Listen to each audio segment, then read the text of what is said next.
Ang kapal naman ng mukha mong kumuha ng pagkain sa kusina nang hindi nagpapaalam. Magnanakaw ka talaga no?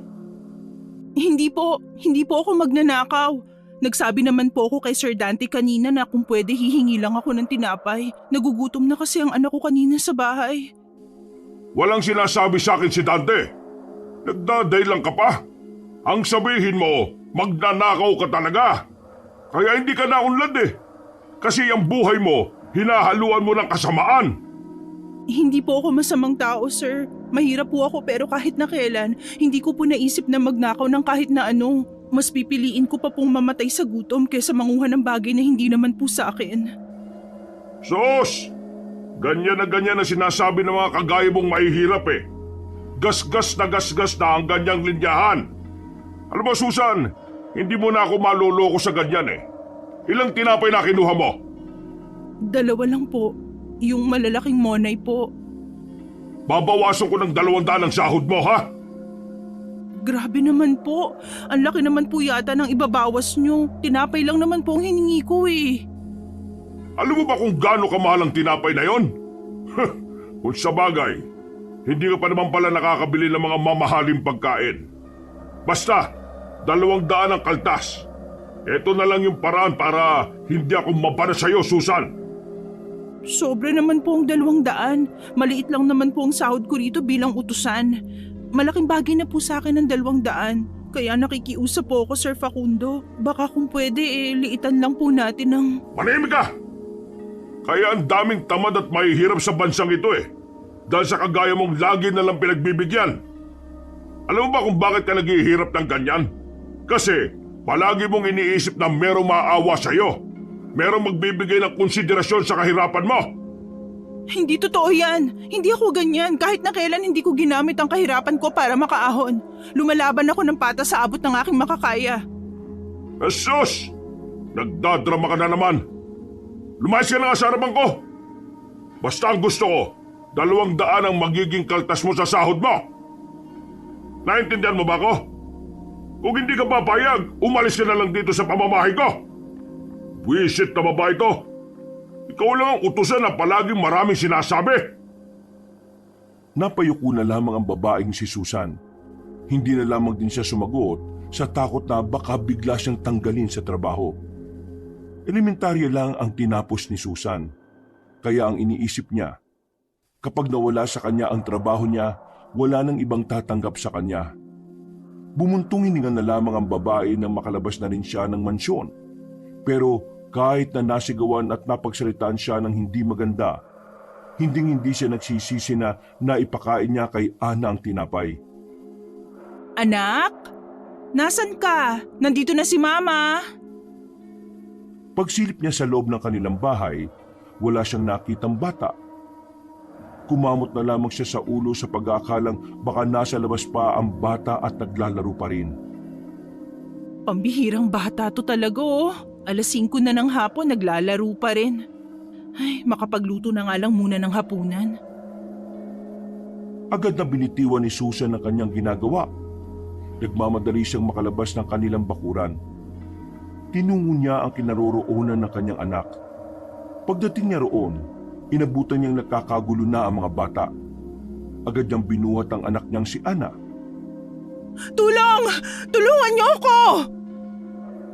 Habang buhat-buhat ang anak, tumakbo siya palabas ng kanilang baryo. Wala siyang masakyan para makaalis. Ang iba namang kapitbahay na nakakita sa kanya ay nakatingin lang. Walang nagkukusang maghatid sa kanya. Kahit na may mga tricycle naman na mga yun. Iyak ng iyak ang babae. Sobrang init na ng katawan ni Ana. Hindi niya inakala na meron pala itong lagnat. Maya-maya lang, meron siyang nakitang magandang sasakyang papasok sana sa kanilang baryo. Dali-dali naman niya itong hinarang.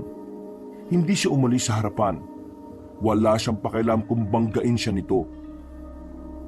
Parang awa niyo na! Tulungan niyo ang anak ko! Lumabas ang isang lalaki mula roon.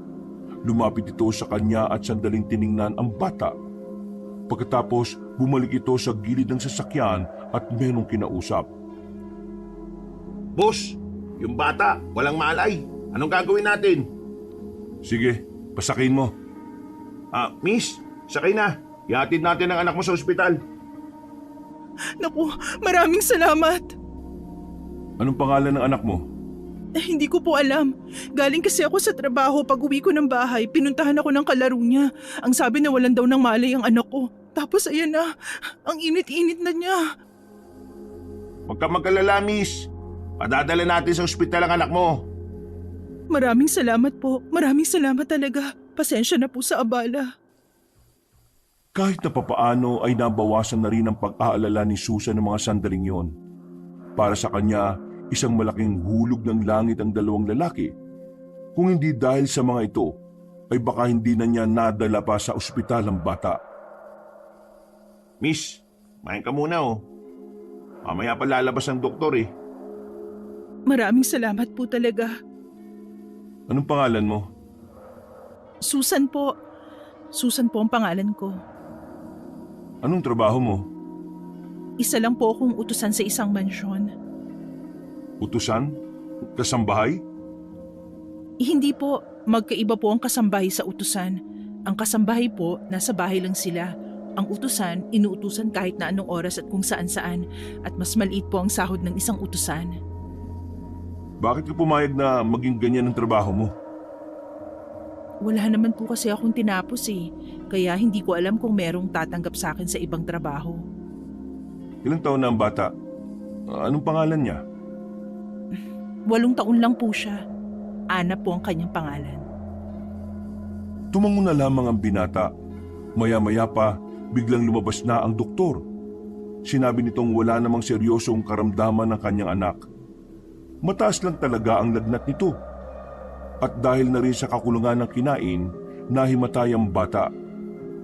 Nakahinga na ng maluwag ang babae. Pero nang maisip niya ang magiging bayarin nila sa ospital, dito na sumakit ang ulo niya. Hindi naman kalakihan ang kanilang bill, pero kahit na gano'n wala naman siyang pera para bayaran yon. Huwag ka na mag-alala, binayaran na ni boss ang bill. May mga gamot na rin kasama yon. Naku, maraming salamat. Habang buhay kong tatanawin ng utang na loob ang ginawa niyo para sa anak ko. Hindi ko alam pero bakit ang bait niyo sa akin? Hindi niyo naman ako kilala eh. Mabuti ka naman tao eh. Kaya dapat lang na makatagpo ka rin ng mabubuting nilalang na gaya namin. Oh, eto, tanggapin mo to. Panggastos ng pang-1 linggo. Ibili mo ng masustansyang pagkain para sa anak mo. Naku, hindi na po. Nakakahiya na po. Kayo na nagbayad ng bill ng anak ko tapos... Kapag ipinagkakait sa atin ng mga oportunidad para umunlad, wala na dapat pong hiya sa katauhan natin. Kung anong nandyan, kailangan mong kunin kagad. Kasi hindi mo alam kung darating pa ba yun sa susunod. Maraming salamat talaga ha. Pero balang araw, babawi ako sa'yo. Ano nga po palang pangalan niyo? Victor ang pangalan ko. Ito naman kasama ko, si Crisanto. Maraming salamat po ulit, Sir Victor at Sir Crisanto. Hintayin mo na lang kung kailan papalabasin ng bata. May gagawin pa silang observation eh. Pagkatapos, pwede na kayong umalis. Alanganing oras na rin. O paano? Uwi na muna kami. Pasensya na kung naabala ko ang lakad niyo ha. Maraming araw para doon. Pero ang buhay, hindi mo na mababawi sa susunod na araw kapag nawala. Habang papalayo ang dalawang lalaki, natuwa ang puso ni Susan. Hindi niya kasi inakala na may mga mayayaman pa palang talagang may mabubuting puso. Ang akala niya kasi, lahat ng mayayaman ay pare-pareho lang. Pero ang gabing yon, binago ng pangyayaring yon ang kanyang pananaw sa buhay. Kinabukasan, nakauwi na ang mag-ina. Nagkaroon na rin ng malay ang bata at wala na rin itong lagnat. Pero ayon sa payo ng doktor, kailangan magpahinga muna si Ana. Kaya naman, para maalagaan ng maayos ang anak niya, hindi na muna siya tatanggap ng utos mula sa mansyon. Mama, pasensya na po kung nag-alala kayo sa akin ha. Hindi ko na po uulitin. Wala ka namang kasalanan anak. Sadyang may sakit ka lang talaga kahapon. Pero ngayon, kamusta na ba ang pakiramdam mo? Magaan na po ang pakiramdam ko. Wala na pong masakit sa akin. O edi kumain ka pa ng marami.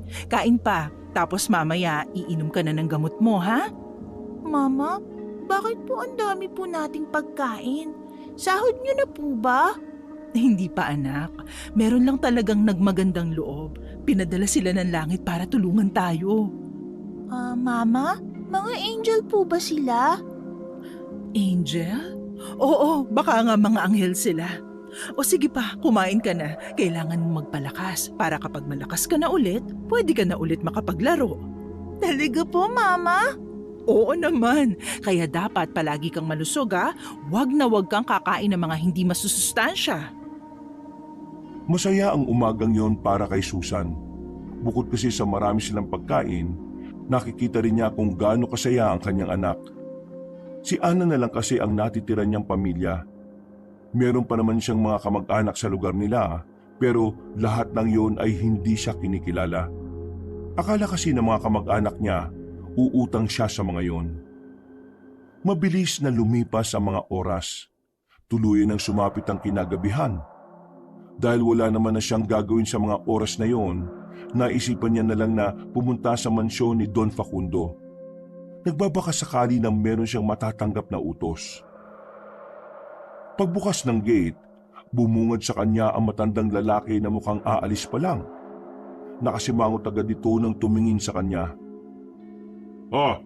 Bakit ngayon ka lang? Buong araw kong naghintay sa iyo dahil ang dami kong iuutos. Tapos ikaw wala. Saan ka na naman nagpunta, ha? Galit na naman ang matanda. Parang kakaunting inis na lang talaga ay magagawa na siya nitong saktan ng pisikal. Bagay na kinababahala ni Susan. Kaya sa mga sandaling yon, sinasabayan niya ng dasal ang pagharap sa Don. Magsalita ka! Itinakbo po kasi ang anak ko sa ospital. Nawalan po siya ng malay dahil sa lagnat at sa gutom. Itinakbo mo ang anak mo sa ospital? Teka, ikaw ba yung sinasabi ng kliyente ko na tinulungan nilang dalhin ang anak sa ospital? Kliyente po? Meron akong kliyente na bigatin. Pag-uusapan sana namin ang isang bagsakang benta ko ng mga manok ko sa kanya. Pero hindi kami natuloy kahapon dahil doon. At ngayon, hindi pa sila nagpaparamdam. Kaya wala akong alam kung tutuloy pa ba sila o hindi. Ikaw ba yung sinasabi niya? Victor po ba ang pangalan niya? Oo, Victor nga. Wisit ka. Ikaw pala yung dahilan kung bakit nawala yung perang paparating na sana sa akin eh. Wisit ka talagang babae ka! Isang malakas na sampal ang binigay ni Don Facundo kay Susan. Kahit na kailan talaga, napakamalas ko sa'yo. Ikaw ang naging dahilan ng kamalasan sa buhay ko eh.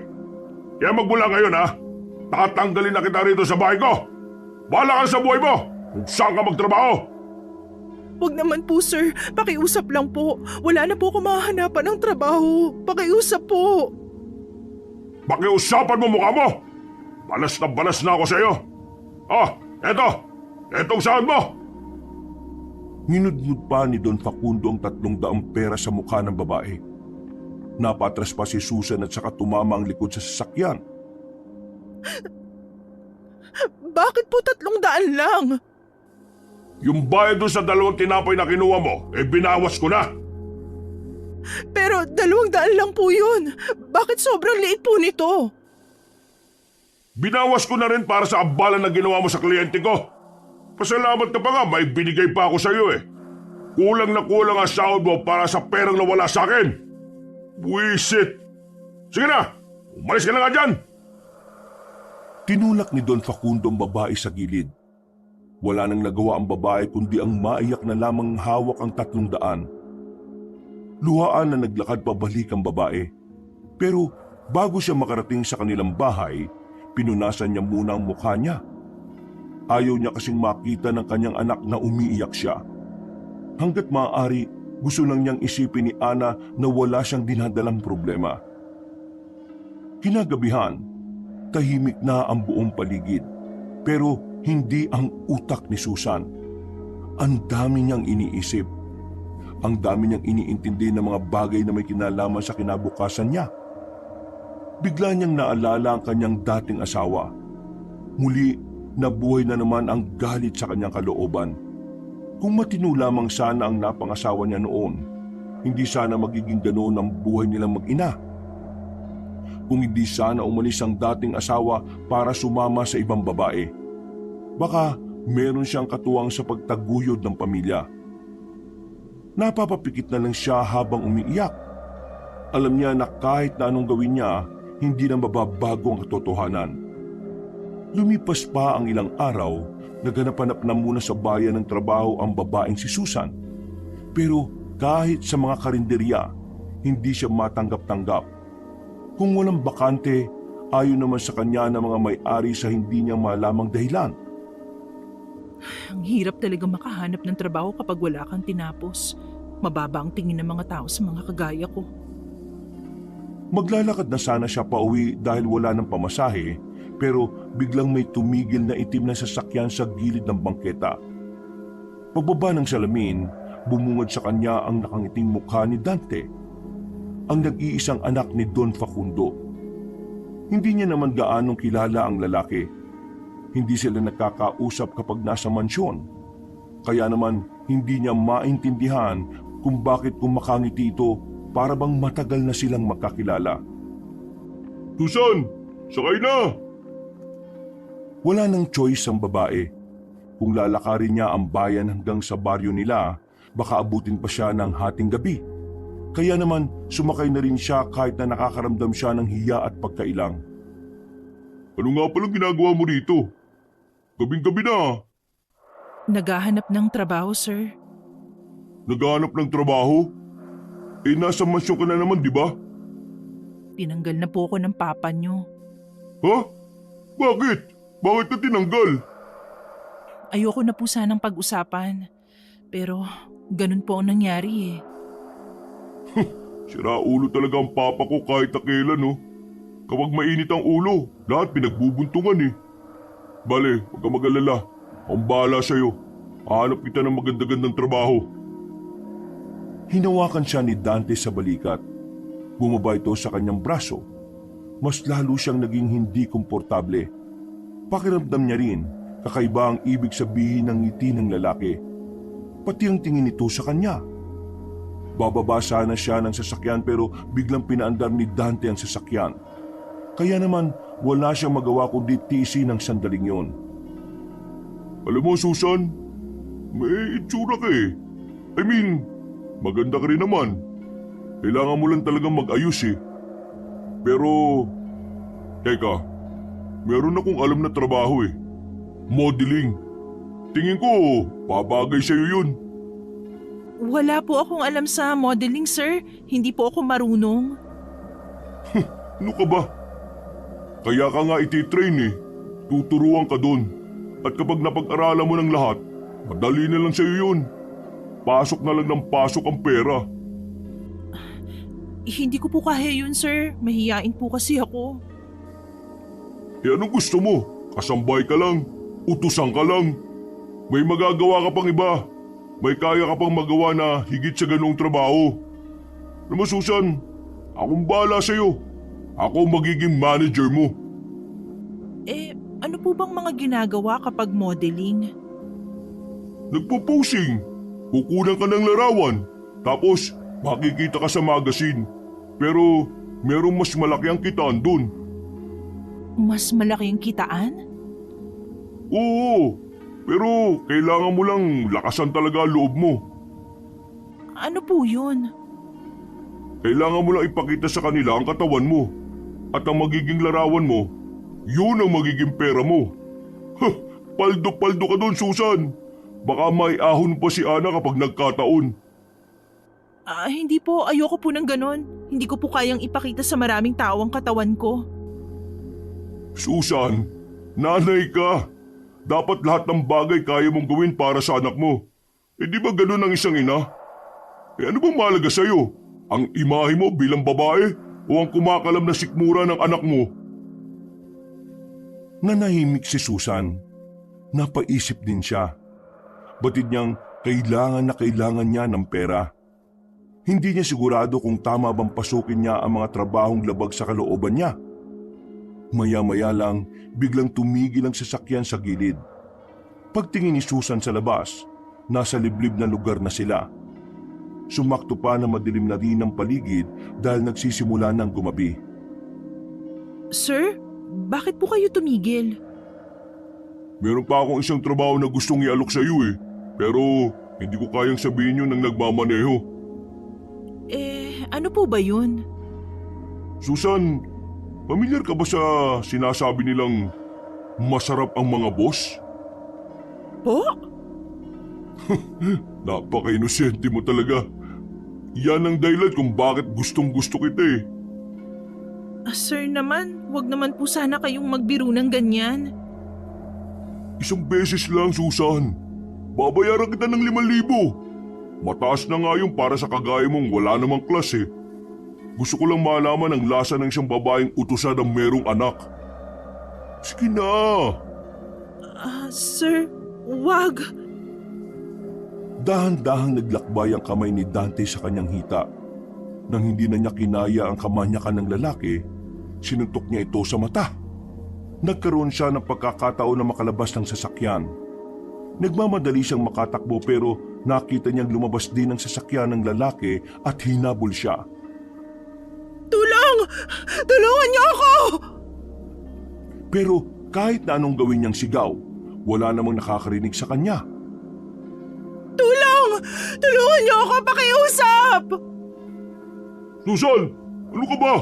Bakit ka tumakbo? Mag-uusap lang naman tayo tungkol sa magiging trabaho mo ah. Wag kang lalapit. Sige, papaluin kita nitong sanga. Susan naman, kalma. Wala naman akong gagawin masama sa'yo eh. Magugustuhan mo pa nga eh. Manyakis ka! Masama rin ang ugali mo. Kunwari ka lang na matino.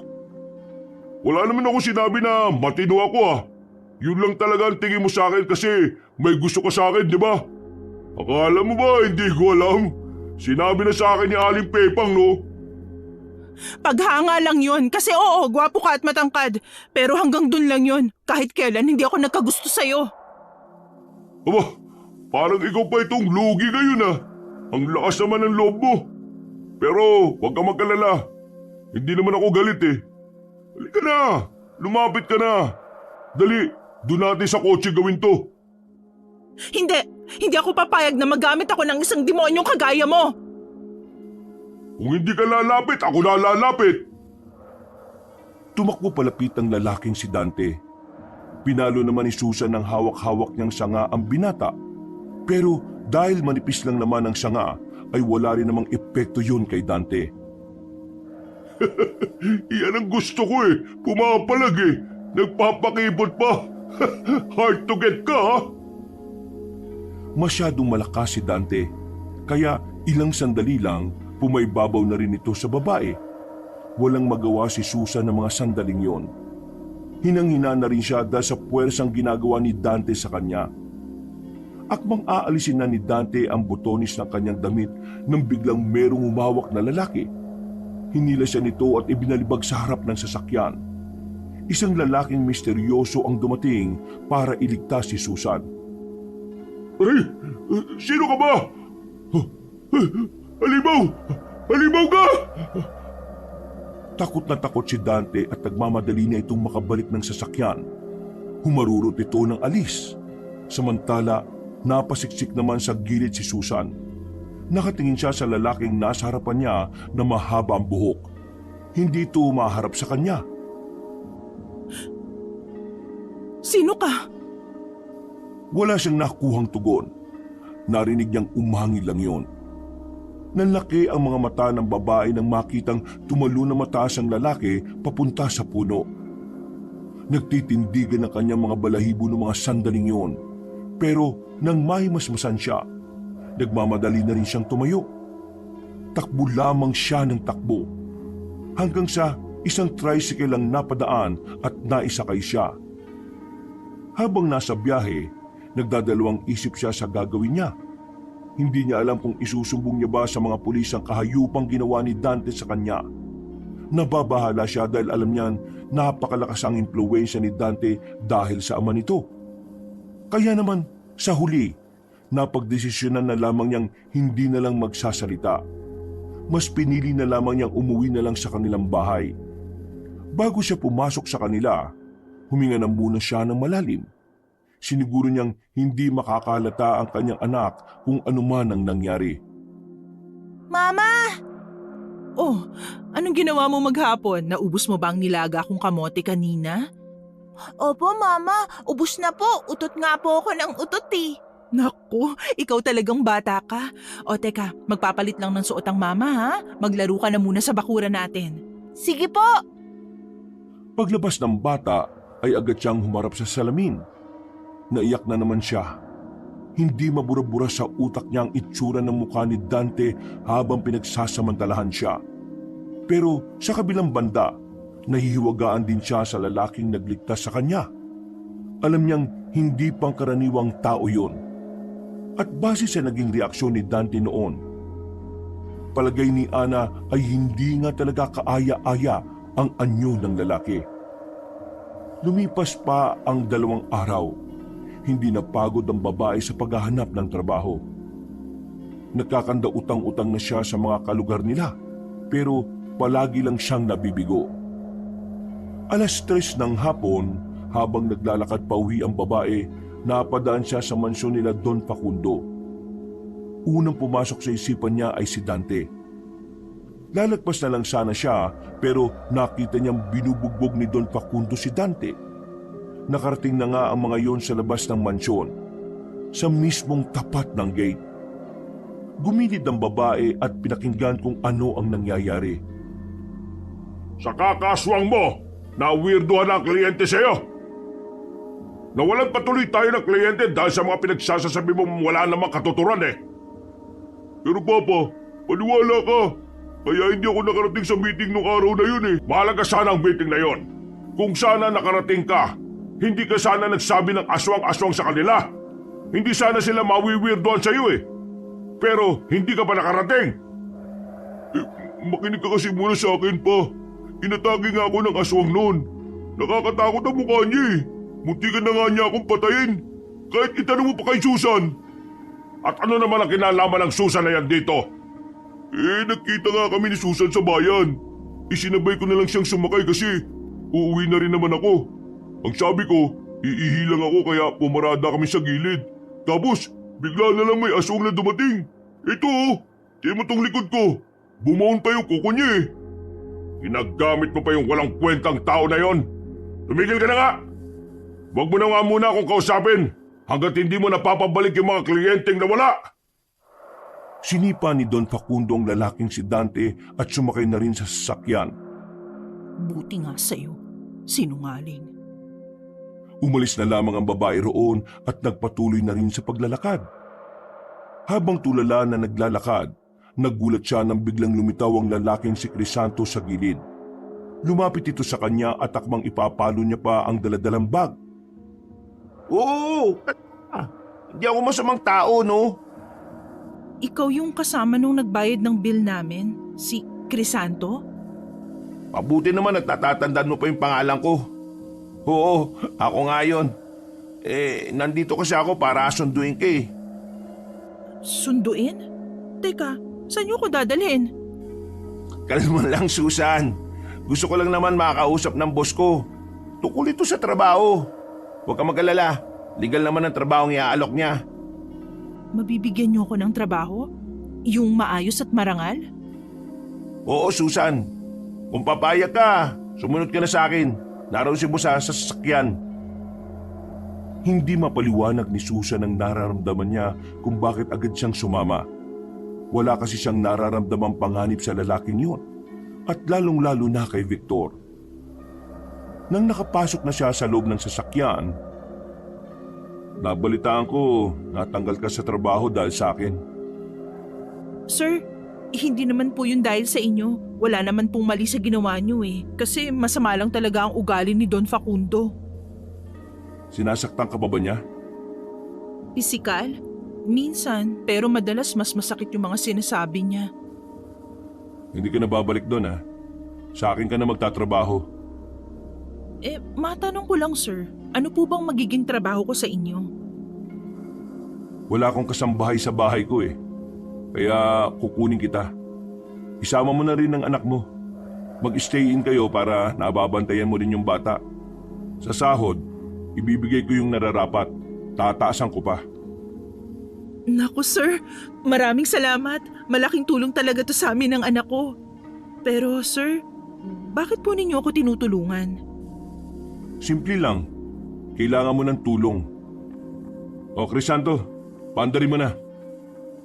Nanahimik na lang muna si Susan. Mga ilang sandali lang ay nakarating na rin sila sa isang bahay. Hindi naman ito kalakihan. Pero mahaba at maganda ang disenyo. Ayon sa pagkakaintindi niya, rest house ito ni Victor. Matagal ko nang hindi natitiran to. Ngayon, dito na muna ako dahil gusto ko muna ng tahimik na buhay. At ikaw Susan, ikaw ang aasahan ko dito sa gawaing bahay ha. Hindi naman mahirap linisin ang bahay na to eh. Nandiyan naman ang lahat ng gamit. Isa pa, kapag may hindi ka kayang gawin, nandito naman si Crisanto para alalayan ka. Maraming salamat talaga sir. Pangako, pagbubutihin ko po ang trabaho ko rito. O paano? Aalis na muna ako. Pupunta lang ako sa kabila. Crisanto, tulungan mo muna si Susan dito ha. At mamaya, sunduin niyo yung bata. Yes boss, copy boss. Naglakad na palabas ang lalaking si Victor. Sinilip pa yun ni Crisanto bago nagsalita. Naninibago ako sa boss ko eh. Bakit naman? Ha? Wala. Kaya mo na. Saan siya pupunta? Sa kabilang mansyon. Malapit lang dito yon. Lalakad ka lang ng mga 5 minuto siguro. Ang bait ng boss mo. Oo. Mabait naman talaga si Victor eh. Yung tatay lang din talaga ang masama ang ugali. At yung nanay. Buti nga, wala siyang minanang ugali sa mga yun eh. Mata pobre kasi. Bakit kaya ang daming mayayaman na masama ang ugali? Kasi marami din namang mahihirap na masasama ang ugali. Kaya balanse lang. Ganun pala yun? Halika na, sumunod ka sa akin. Ipapakita ko sa iyo sa taas ang magiging tulugan ninyong mag-ina. Nang makarating na sila sa itaas, O eto, ayos na ba ito sa inyo? Naku, ang laki naman ng kwartong to. 2 lang naman kami ng anak ko. Wala kasing maliit na kwarto rito eh. Isa pa, mas maganda ng ganito para malawak ang paglalaruan ni Ana. Maraming salamat, sir. Lisanto na lang. Huwag nang pasyerser. Pareho lang naman din tayong trabahador ni Victor eh. sandali na muna nilang nilinisan ang bahay. Dakong 6:00 na ng gabi nang matapos na sila. Lumabas sila sandali para sunduin na ang batang si Ana at para makalipat na rin sila. Pasakay na sila ng sasakyan pero merong isang lalaking nakatayo sa tapat. Nakatingin ito ng makahulugan kay Susan. Nakaramdam naman ng pagkailang ang babae. Pare, kasamba ito ni Boss Victor. Wag to. Nang marinig yun ng lalaki, parang natataranta itong umalis. Natatawa na lamang si Crisanto. Kilala mo yun? Hindi. Baka mga dayo lang na naliligaw. O tara na, balikan na natin yung anak mo. Sa unang gabi ng mag-ina sa bahay ni Victor, komportable silang nakatulog. Masaya, masigla at maligalig ang batang si Ana. Tuwang-tuwa ito dahil yun ang unang pagkakataon na nakatulog ang bata sa malambot na kama. Kinabukasan ng umaga, nagsimula ng kumilos ang babaeng si Susan. Naglinis-linis muna siya sa buong bahay. Gusto niya sana magluto pero wala namang imbak sa loob ng refrigerator. Crisanto, ano palang lulutuin ko? Wala kasing laman yung ref nyo eh. Ay, oo nga pala. Mamaya, sasama ka sa akin sa palengke. Bibili tayo ng karne at bigas para may makain kayo rito ni Ana. Kami? Kayo? Hindi na. Kayo na lang. Bale yung iluluto mo para sa inyo lang ni Ana ha. Bakit naman? Parang hindi naman tama na hindi ko kayo paglutuan. Ano kasi, sa labas kami madalas kumakain. Masasayang lang kung paghahandaan mo rin kami. Ah, ganun ba? Sige. O paano? Iwan ko muna kayo rito ha. Bibili lang ako ng makakain nyo. At susunduin ko na rin si boss. Sige, mag-iingat ka. Nang makalis na si Crisanto, itinuloy na lamang ng babae ang kanyang paglilinis. Nakarating na nga rin siya sa likuran ng mansyon. Sa hindi naman inaasahang pagkakataon, meron siyang nakitang bungo ng tao roon. Hindi niya yung pinansin. Iniisip na lamang niya na baka pang disenyo lang yon. Gawa sa marmol na ginagamit sa tuwing mayroong Halloween party. Pinagpatuloy niya ang paglilinis sa likod ng bahay. Pero ang sunod niyang nakita ay ang labis na nag-iwan ng katanungan sa kanyang utak. Mga buhok ba ito ng tao? Nang marinig niyang tinatawag siya ng kanyang anak, ay dali-dali na lamang niyang iniwan yon. Inabutan niya si Ana na nasa sala. Dumadaing na ng gutom. Anak, hintayin na lang natin si Crisanto ha. Bumili lang siya ng pagkain. Pero mama, nagugutom na po kasi ako eh. Ana, di ba ang sabi ko dapat matuto tayong maghintay? Opo. Maya-maya'y bumukas ang pinto. Pumasok ang dalawang matanda. Magara ang suot. Nagkikinangan ng mga alahas na nakakabit sa katawan. Agad na napaayos ng tayo si Susan nang mapagtanto ng mga magulang yun ni Victor. Bumuntong hininga siya at saka nagsalita. Magandang umaga po sa inyong Sino ka? Bakit narito ka sa pamamahay ng anak namin?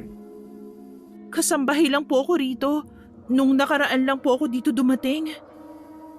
Kasambahay? Kailan pa nagustuhan ng lalaking yun na magkaroon ng kasambahay?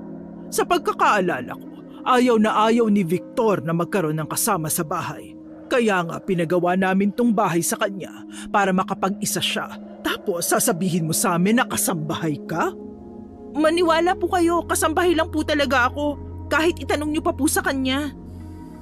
Alam mo ba kung anong lugar ang pinasok mo? Po? Nandito ka sa... Anong ginagawa niyo rito sa bahay ko? Napalingon sila sa pintuan nang biglang dumating ang dalawang lalaki. Agad na pumasok si Victor at tinarap ang kanyang mga magulang. Sabihin mo nga, totoo ba na kasambahay mo ang isang ito?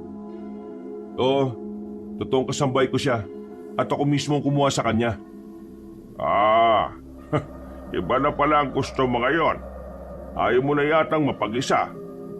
Anong nagpabago sa isipan mo, Victor? Nakakalungkot ang mag-isa eh. Nalulungkot kang mag-isa? Yun lang ang dahilan mo? Oo, nakakalungkot mag-isa. Dahil mula nung bata ko, hindi ko naramdaman na may mga kasama ko kasi palagi kayong abala. Akala ko noon, ayos lang. Pero ngayong nasa tamang gulang na ako para makapag-isip, ngayon ko napagtanto na talaga palang malungkot ang pag-iisa. Ayaw kong mamatay balang araw na walang nakasama. Tila natameme ang dalawang matanda. Parang nakonsensya ang mga ito. Isinama ko na ang anak niya dahil malayo ang bahay nila rito eh. Dito na rin muna matutulog si Crisanto para nakakasama ko rin siya. Alam ko may iba pa kayong dahilan kaya kayo napasyal dito. Pero nakikiusap ako na sa ibang araw na lang natin pag-usapan yon kung po pwede. Victor, alalahanin mo, may mga bagay kang hindi pwedeng sirain dahil nakasalalay ang buong angkan natin. Pinapaalala ko lang sa iyo, ha? Nakatakda na ang kapalaran mo. O tara na, Vilma. Naglakad na paalis ang dalawa. Noong mga sandaling yun ay tila nakahinga na rin ng maluwag si Victor. Ganon din naman si Crisanto na parang kanina pa hindi makapagsalita. Pasensya na kayo ah. Kuya Victor, Papa at Mama niyo po ba sila? Ana, anong sinabi ko? Huwag kang makikisali sa usapan ng matatanda, di ba? Sorry po.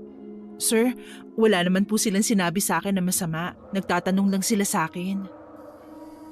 Mabuti naman kung ganon. Crisanto, magmula ngayon, sasamahan mo na sila palagi ha. Paano yung mga lakad mo? Kaya ko naman ang sarili ko. Susan, iluto niyo yung dala ni Crisanto at kumain na kayo. Magpapahinga lang ako sa kwarto ko. Agad namang silang nagtungo ni Crisanto sa kusina. Sinimulan nila ang paghiwa ng mga ricado para sa tinolang iluluto nila. Walang bawang? Ay, oo nga pala, nakakalimutan ko. Wala ring asin. Ang malaga, meron tayong seasoning cube. Okay na yan. Pinagtyagaan na lamang ni Susan yon. Mga ilang sandali lang ay naluto na rin naman ng tinolang manok. Nakakain na rin silang dalawa ni Ana. Pagkatapos, naglinis naman siya ng bahay. Dakong 3:00 na nang matapos siya. Hindi na niya nabantayan ng oras. Paggising niya ay gabi na pala. Tulog din ang batang si Ana sa tabi niya.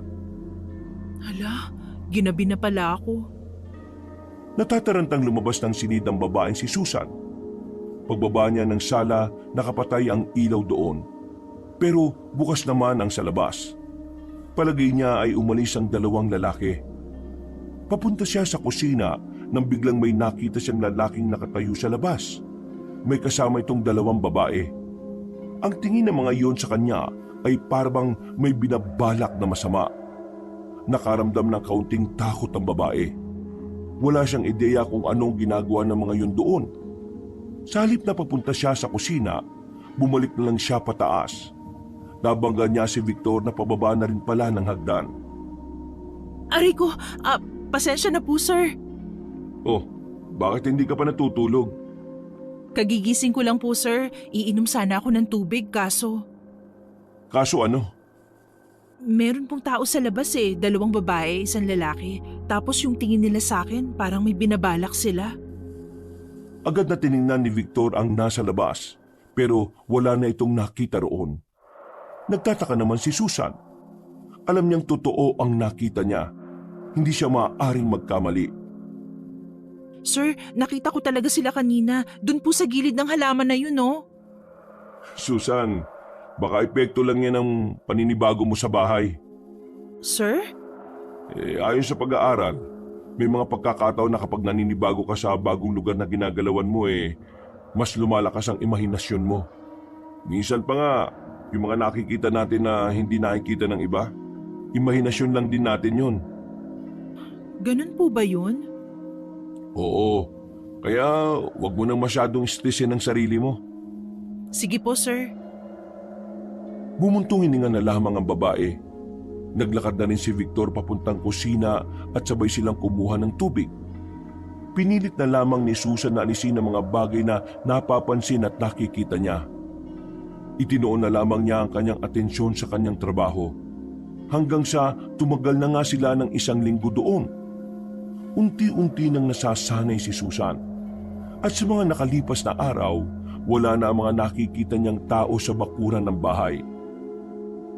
5:00 ng hapon. Nung araw na yon, pahinga ni Susan. Kaya naman, nanggaling sila ng kanyang anak sa pamamasyal. Pero nang umuwi na sila sa bahay ni Victor, narinig niyang nagtatalo mga yon sa loob. Victor, makinig ka.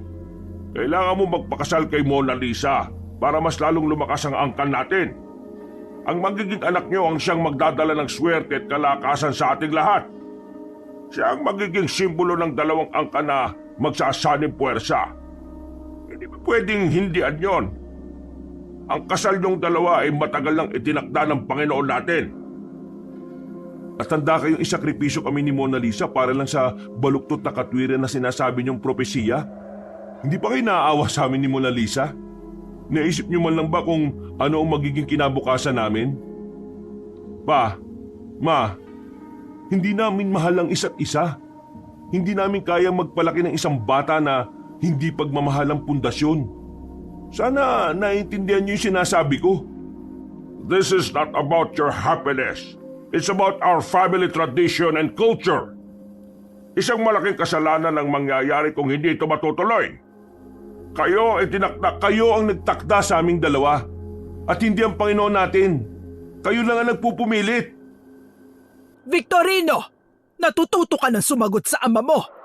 Kailan ka ba namin tinuruan ng ganyan, ha? Para din naman sa lahat ang gagawin nating ito. Hindi ito dahil lang sa gusto namin.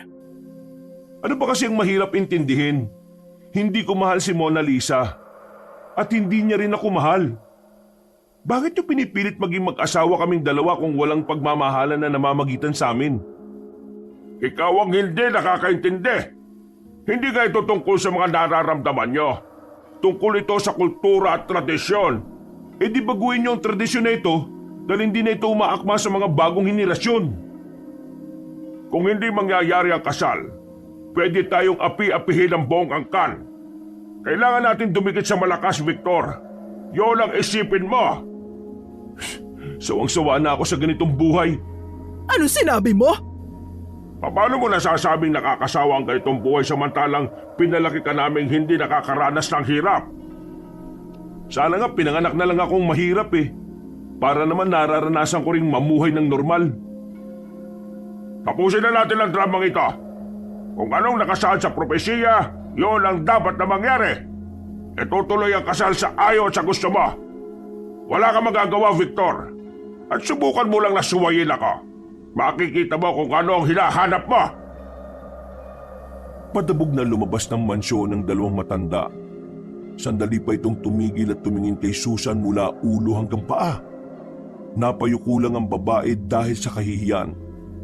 Nang makaalis na ang mga yon, ay pumasok na rin sila sa loob. Agad namang dinala ni Crisanto ang bata sa itaas. Narinig mo ba ang lahat? Pasensya na sir, hindi ko inaasahan na nag-uusap po kayo. Ang lakas din po kasi ng usapan nyo kaya rinig ko hanggang labas. Ano pa mga narinig mo? Tungkol po sa kasal at sa inyo ng babaeng si Mona Lisa. Yun lang? Opo, yun lang. Hindi na nagsalita pa si Victor. Umalis na lamang din ito ng bahay. Nagkibit-balikat na lamang ang babae. Mabilis na lumipas sa mga oras. Noong mga sandaling yon, wala si Crisanto. Tanging silang mag-ina lamang ang naroroon. Maagang nakatulog ang kanyang anak. Habang siya naman, nasa sala lang. Nagluluto ng pagkain na pwede niyang maihain sa dalawang lalaki. Habang abala ang babae sa ginagawa niya, nasilip niya mula sa bintana ng kusina na merong tao sa tapat ng bahay. Nung una, akala niya ay merong naghahanap kay Victor. Itinigil na muna niya ang pagluluto at nagtungo sa main door. Pero nang makarating siya roon, biglang nawala ang isang lalaki. Nasaan na yun? Wala naman na rito. Bigla na lamang lumitaw ang lalaki sa likuran niya. Nakapasok na ito ng bahay nang hindi niya namamalayan. Natumba ang babae. Sa takot niya ay hindi na siya makagalaw. Sino ka? Anong kailangan mo sa akin? Anong gagawin mo sa akin? Hindi ko inakala na may tao palang naninirahan sa bahay na ito. Ha! Ayos! Paldo-paldo! Marahang lumapit ang lalaki. Magbabago na sana ito ng anyo nang biglang dumating si Crisanto at Victor. Mabilis na binalya ni Crisanto ang lalaki. Pinagsusuntok nito yon at nang hindi na makapalag, pwersa ang hinila ni Crisanto palabas ng bahay. Sira ulo ka. Kapal na mukha mong mag-trespassing ha. Nakahawak sa dibdib ang babae habang sunod-sunod ang paghinga. Hindi niya inakala na mangyayari ulit ang naranasan niya kay Dante. Ayos ka lang ba? Sinaktan ka ba niya? Hindi niya ako sinaktan. Ayos lang naman ako. Pasensya ka na kung naranasan mo ulit to ha. Ulit? Nagtataka si Susan. Wala naman kasi siyang pinagsabiang iba tungkol sa ginawa sa kanya ni Dante. Tiningnan niya si Victor. Mukhang nagulat din ito sa tanong niya. Ang ibig kong sabihin, yung may mananakit sa'yo. Nasabi mo di ba na sinasaktan ka ni Don Facundo? Oo. Kaya huwag ka mag-alala. Hindi na aalis ng bahay si Crisanto. Sasamahan ka na niya palagi.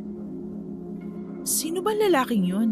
Bakit parang ang dali-dali naman niyang nakakapasok sa bahay? Hindi ko rin alam eh. Siguro masamang loob. Pero si Crisanto nang bahala sa siraulong yon. Pumasok na lamang sila sa bahay. Tinapos na lamang ni Susan ang kanyang niluluto. At makalipas lang ang halos kalahating oras, nakabalik na rin si Crisanto. kalmado lamang ito at parang walang nangyari. Okay na. Hindi na yung babalik dito. For good. Mabuti naman kung ganun. Siya nga pala, dito ka na muna ha. Hayaan mo na lang akong lumakad mag-isa. Parang sinabi mo na rin yan ah. Pero ito, seryoso na to ngayon. Ay teka lang, bakit ba ganyan ka makipag-usap sa akin? Ay, sorry boss. Natawa na lamang sila ng mga oras na yon. At sa unang pagkakataon, nakita ni Susan na nakangiti ang lalaking si Victor. Dito na nagsimulang humanga ang babae kahit na alam niyang hindi naman dapat. Para kasi sa kanya, wala siya karapatan na magkaroon ng paghanga dahil mababang uri ng babae lamang siya. Dumaan pa ang mga araw. Naging payapa naman ang buhay na mag-ina sa bahay na yon. Kagaya nung una, ganun pa rin ang sistema. Maghapon pa rin niyang nililinis ang bahay. At tanging sa gabi lamang niya gustong magpahinga. Mga bandang 9:00 ng gabi, kung kailan tulog na ang kanyang anak, si Crisanto naman ay nasa sala. Nakaramdam ng kakaiba ang babae sa tapat ng bintana ng kanyang silid. Nakabukas yun. Malayang nakakapasok ang malamig na simoy ng hangin. Maraan siyang naglakad doon. Tumungaw siya. Tumingin siya sa baba. Wala naman siyang nakitang tao. Aalis na sana siya roon nang biglang makita niyang may nakadungaw sa bubungan. Isang lalaki. Nanlilisik at namumula ang mga mata. Diyos ko! Napasigaw ang babae. Nagising din ang batang si Ana sa lakas ng sigaw niya. Mabilis din naman siyang pinuntahan ni Crisanto. Oh, bakit Susan? Anong nangyari? Diyan sa bubong! May tao sa bubong! Nalilisik ang mata niya! May tao sa bubong? Oo, pakiusap, pakitingnan. Lumapit ang lalaking si Crisanto sa bintana. Sumilip ito pero wala naman itong nakita. Pero narinig na lamang nila na meron ng mabibigat na paa ang naglalakad doon. Napayakap na lamang ang babae sa kanyang anak. Mama, ano po ba nangyayari? Bakit po may tao sa bubungan? Sino po yun? Okay nga alis dito ah. Isasaro ko ang bintana at pinto.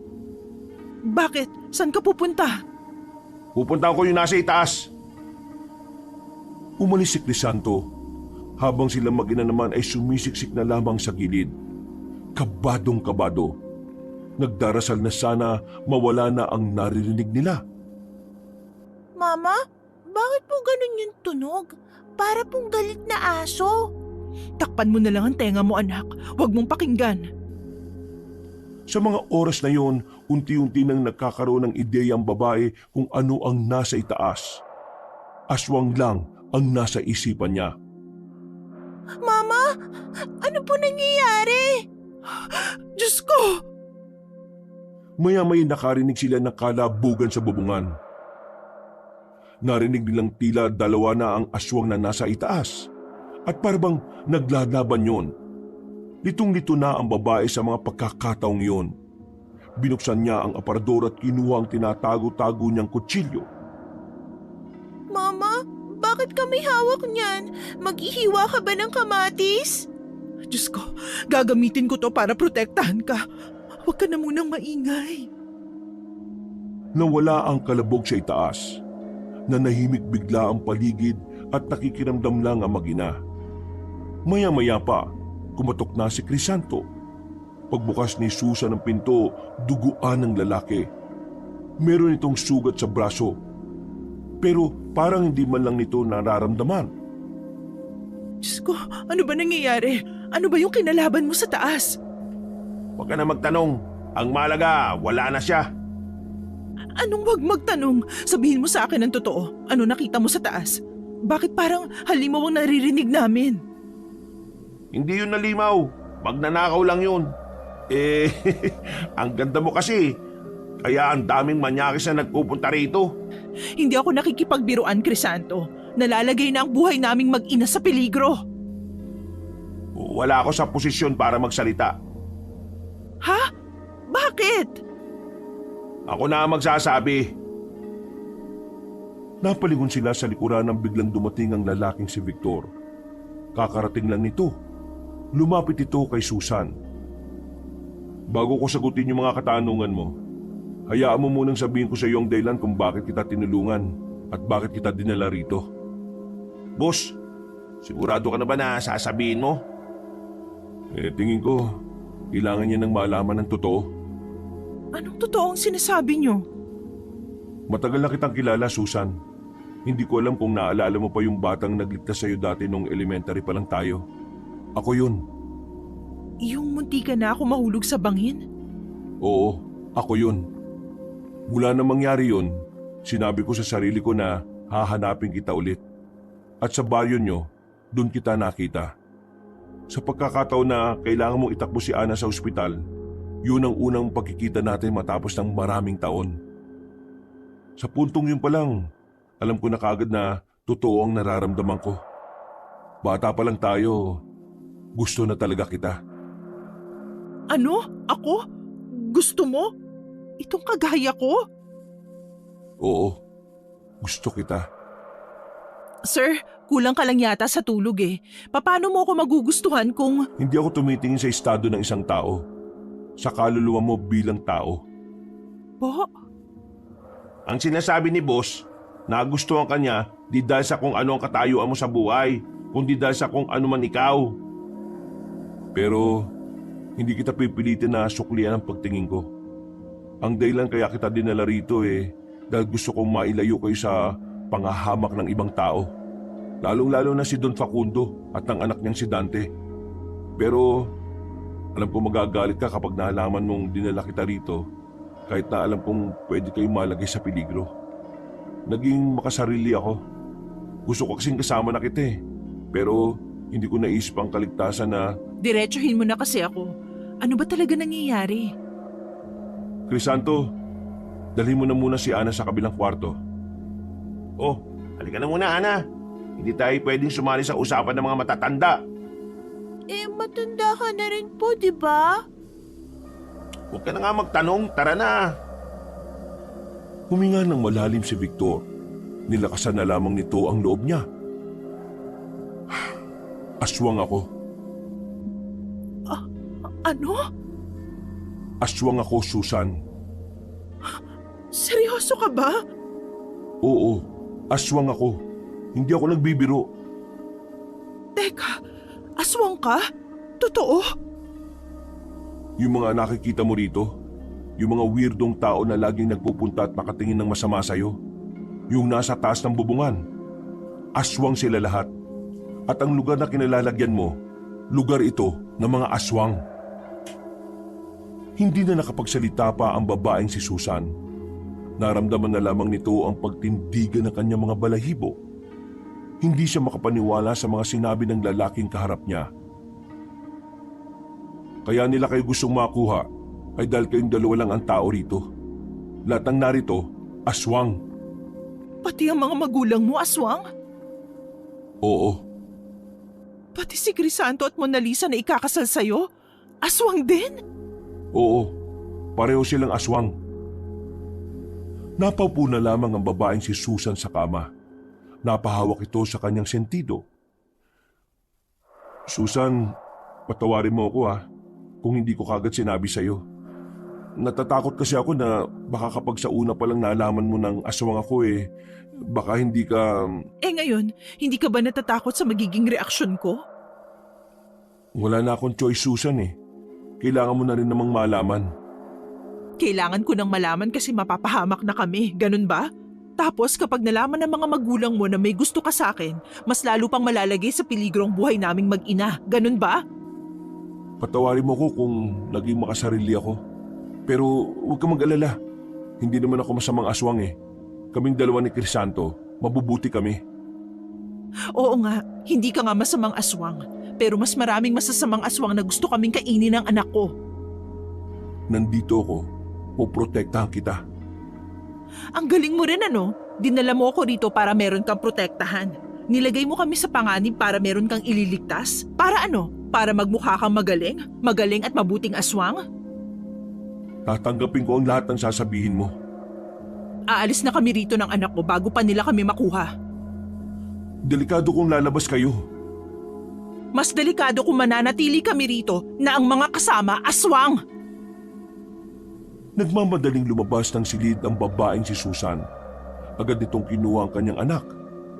Palabas na sana sila ng main door nang biglang dumating ang mga magulang ni Victor. Marami itong kasama. Maging si Victor din ay ikinagulat ang pagdating ng kanyang ama at ina. Agad namang siyang humarang kay Susan. Ma, pa, anong meron? Bakit sumugod kayo rito? Anong meron? Tanungin mo ang sarili mo. Alam na namin ang dahilan mo kaya ayaw mong pakasalan si Mona Lisa. Yun ay dahil sa taong yan. Mawalang galang na po, pero nadadamay kami rito eh. Wala akong kaalam-alam sa mga nangyari. Sisihin niyo ang anak niyo. Manahimik ka! Sinisira mo mga nasa propesiya eh. Tao ka lang, kaya wala kang karapatan na sirain ang mundo ng mga aswang. Hindi ko sinisira ang mundo niyo. Kayo ang sisira sa mundo naming mag-ina. Padaanin niyo kami at aalis na kami rito. Victor, magpakasal ka kay Mona Lisa! Ma naman, ilang beses ko bang sasabihin sa inyo na wala akong balak na magpakasal sa kanya dahil hindi ko naman siya. At sino ang mahal mo? Ang taong ito? Nasisira ka na ba ng bait? Hindi maaaring magkatuluyan ang aswang at ang tao. Magkaibang mundo ninyong dalawa. Hindi ka ba nakukonsensya? Idadamay mo pa ang buhay ng babaeng yan! Mamili ka. Magpapakasal ka kay Mona Lisa o mamamatay ang babaeng yan. Victor, kilala mo ako kapag ako nagsalita. May nangyayari talaga. Bumuntong hininga na lamang si Victor. Pumayag na lamang siya kaysa naman mapahamak ang babaeng kanyang minamahal. Sige, sasama na ako. Papayag na ako. Huwag niyo lang sasaktan si Susan at ang anak niya. Papayag ka rin naman pala eh. Kailangan mo pang takutin. O sige na, sumama ka na sa amin. Crisanto, ikaw na munang bahala sa kanila. Umalis sa mga aswang kasama si Victor. Nakahinga naman ng maluwag si Susan. Buong akala niya kasi ay mapapahamak na silang mag-ina. Oh, saan ba kayo pupunta? Saan pa? E di aalis na kami sa lugar na to. Di kayo pwedeng umalis nang hindi nyo ako kasama, no? Wala na akong tiwala sa'yo. Aswang ka. At ang mga aswang, halimaw. Baka mamaya kung ano pang gawin mo sa akin. Susan, naiintindihan ko kung hindi ka magtitiwala sa akin. Pero Susan, sa mga oras na to, kailangan mong isugal yung tiwala mo. At bakit ko naman gagawin yon? Dahil hindi pa kayo ligtas. Ha? Kahit pumayag si Victor sa gusto ni Mang Andoy, hindi ka pa rin ligtas. Ipapapatay ka pa rin ng mag-asawa. Ipapakain nila kayo sa mga aswang. Kaya Susan, pagkatiwalaan mo ako ngayon. Ako lang ang nag-iisang kakampi mo rito. Pangako, wala akong gagawing masama sa inyo. Maniwala ka sa akin, hindi ako masamang aswang. Paano ako makakasiguro na hindi ka katulad nila? Eh hindi ako dating aswang eh. Paano hindi ka dating aswang? Normal na tao lang ako. Ginawa lang nila akong aswang. Ibig sabihin, hindi ako natural na gaya nila. Meron pa rin akong pusong tao. Tao pa rin ang takbo ng utak ko. Kaya maniwala ka na. Wala na tayong panahon para magpaliwanagan, no? Baka bumalik pa sila rito eh. Huminga ng malalim si Susan. Sa puntong ito, tuluyan na siyang nakumbinsi ni Crisanto. Kaya naman, hinuwakan na niya ng maigpit ang kanyang anak. Aalis sila sa lugar na yon. Pagpunta nila sa sasakyan, nakita nilang buta sa mga gulong. Mukhang sinadya ng mga tao ni Mang Andoy yun para hindi na sila kagad makaalis. Hindi na natin magagamit ang sasakyan na to. Kailangan natin maglakad. Ana, bumasa ka sa likod ko para mas mabilis tayo. Mabigat po ako. Ayos lang. Agad nang pinasa ni Crisanto ang batang babae. Sumilip sila sa labas. Pinakiramdaman na muna nila kung may aswang. Nang masiguro nilang wala, ay agad na rin silang lumabas. Pero hindi pa rin sila nakakalayo, narinig na nila ang mga angin ng mga aswang. Bad trip. Nandyan na sila. Sige, dito na muna tayo. Mama, Makakain po ba tayo ng aswang? Shh! Huwag kang maingay. Makakain tayo kapag nag-ingay ka. Nakasiksik lamang sila sa gilid ng mga sandaling yon. Kabadong-kabado sila. Makakalagpas na sana mga aswang nang biglang mautot ang batang si Ana. Dahil dito, napukaw nila ang atensyon ng mga aswang. Nakatingin na sa kanila ang mga aswang. Nagpalit na rin ng anyo si Crisanto para magamit niya ang kakaiba niyang lakas. Pinasanan niya ang bata sa kanyang likuran. Habang binuhat naman niya si Susan sa harapan. Umapit kayo mag-ina! Tatakas tayo! Magsasalita pa sana si Susan pero bigla nang tumalo ng mataas si Crisanto. Napapikit na lamang si Susan at si Ana noong mga sandaling yon. Hindi nila alam kung anong nangyayari. Ang alam lamang nilang mag-ina, tumalon-talon sila sa mga puno. Kuya Crisanto! Malapit na po sila sa akin! Paglingon ni Crisanto, nakasunod na pala ang mga yon sa kanila. Kaunti na lang ay maaabot na ng mga yon si Ana sa likuran. Kaya naman, mas itinodo pa ni Crisanto ang kanyang bilis. Nang maiwanan nila yon, nagtago na muna sila sa ilalim ng punong balete. Tingnan lang ako saglit ha. Sa harapan ko na kayo bubuhating dalawa. Kuya Crisanto, paano nyo kami nabubuhat ng sabay? Dahil nakaanyong asong ako kanina kaya malakas ako. Sigurado ka bang kaya mo pa? Pwede mo na kaming iwan dito. Tumakas ka na. Hindi ko kayo pababayaan. Hindi ko sisirain ang pangako ko kay Victor na kahit na anong mangyari, ililigtas ko kayong dalawa. Nanahimik na sila nang maramdamang dumaan na ang mga aswang. Sa pagkakataong ito, hindi na sila nakita. Makalipas lang ang 5 minuto, binuhat na uli ni Crisanto ang mag-ina sa harapan. Tumakbo na siya ulit ng mabilis hanggang sa makahanap na sila ng mas ligtas na lugar. Nagtago sila sa isang kuweba na may kaliitan. Ano? Nilalamok ba kayo? Hindi naman. Wala naman lamok dito. Dito na muna tayo ah. Kapag sumapit ng umaga, saka tayo aalis. Delikado masyado kung aalis tayo ngayong gabi. Ganun ba talaga ang pagnanais nila na mawala kaming mag-ina? Oo. Bukod sa alam nilang distraction kayo sa kasal, nakita nyo rin yung mukha ng mga aswang.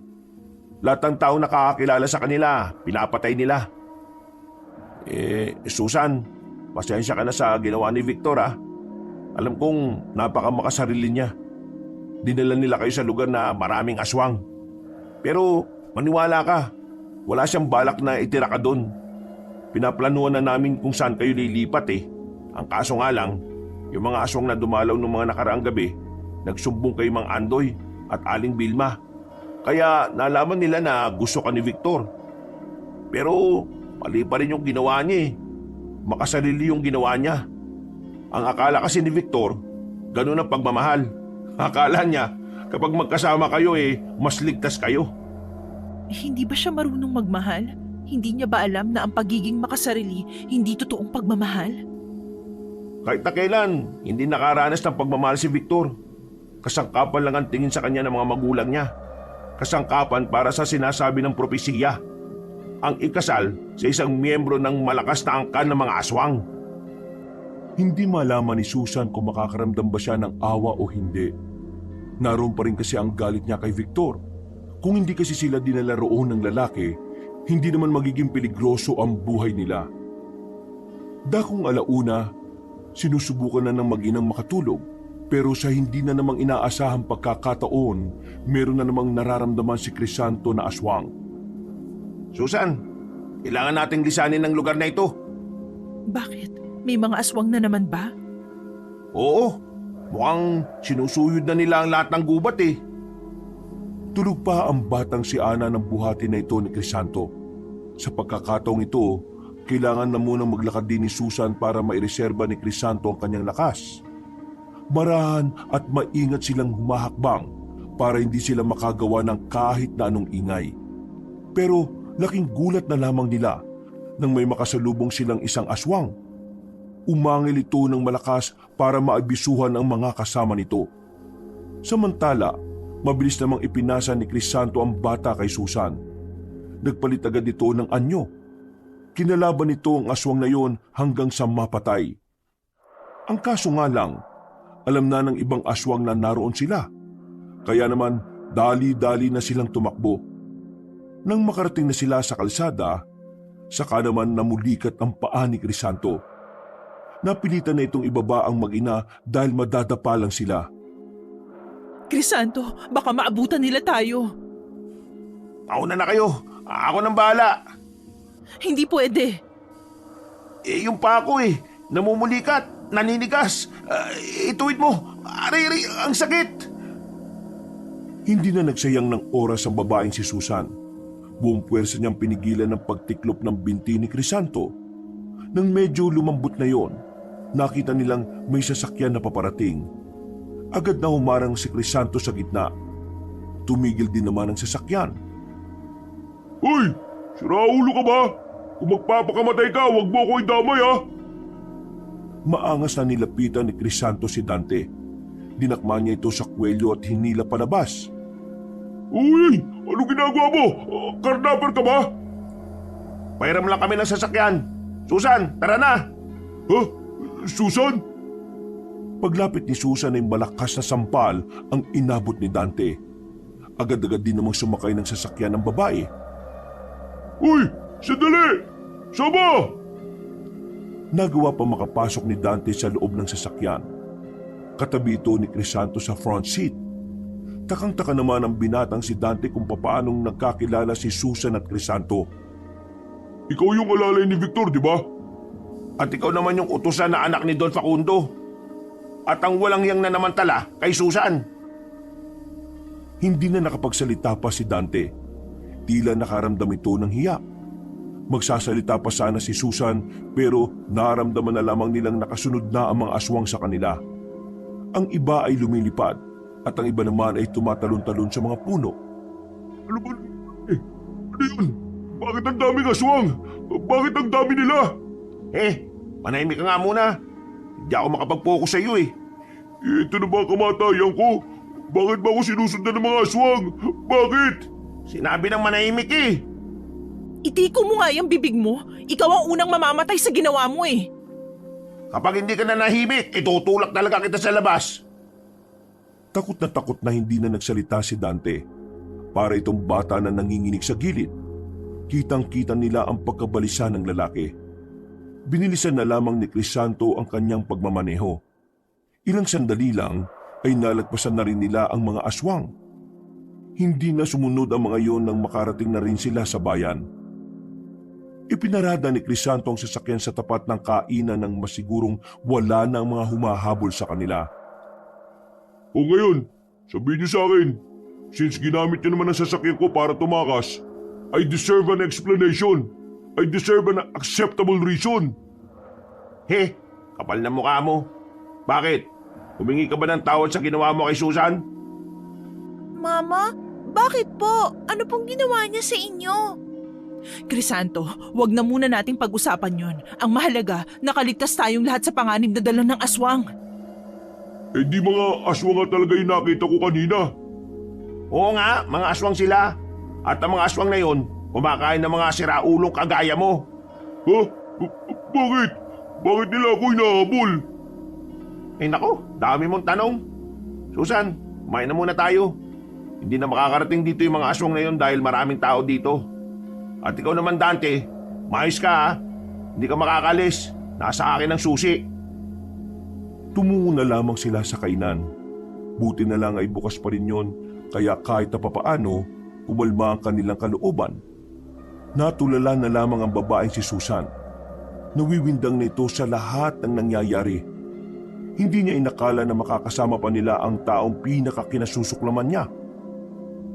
Ano? Ayos ka lang? Ayos lang naman ako. Nag-alala ako para sa anak ko.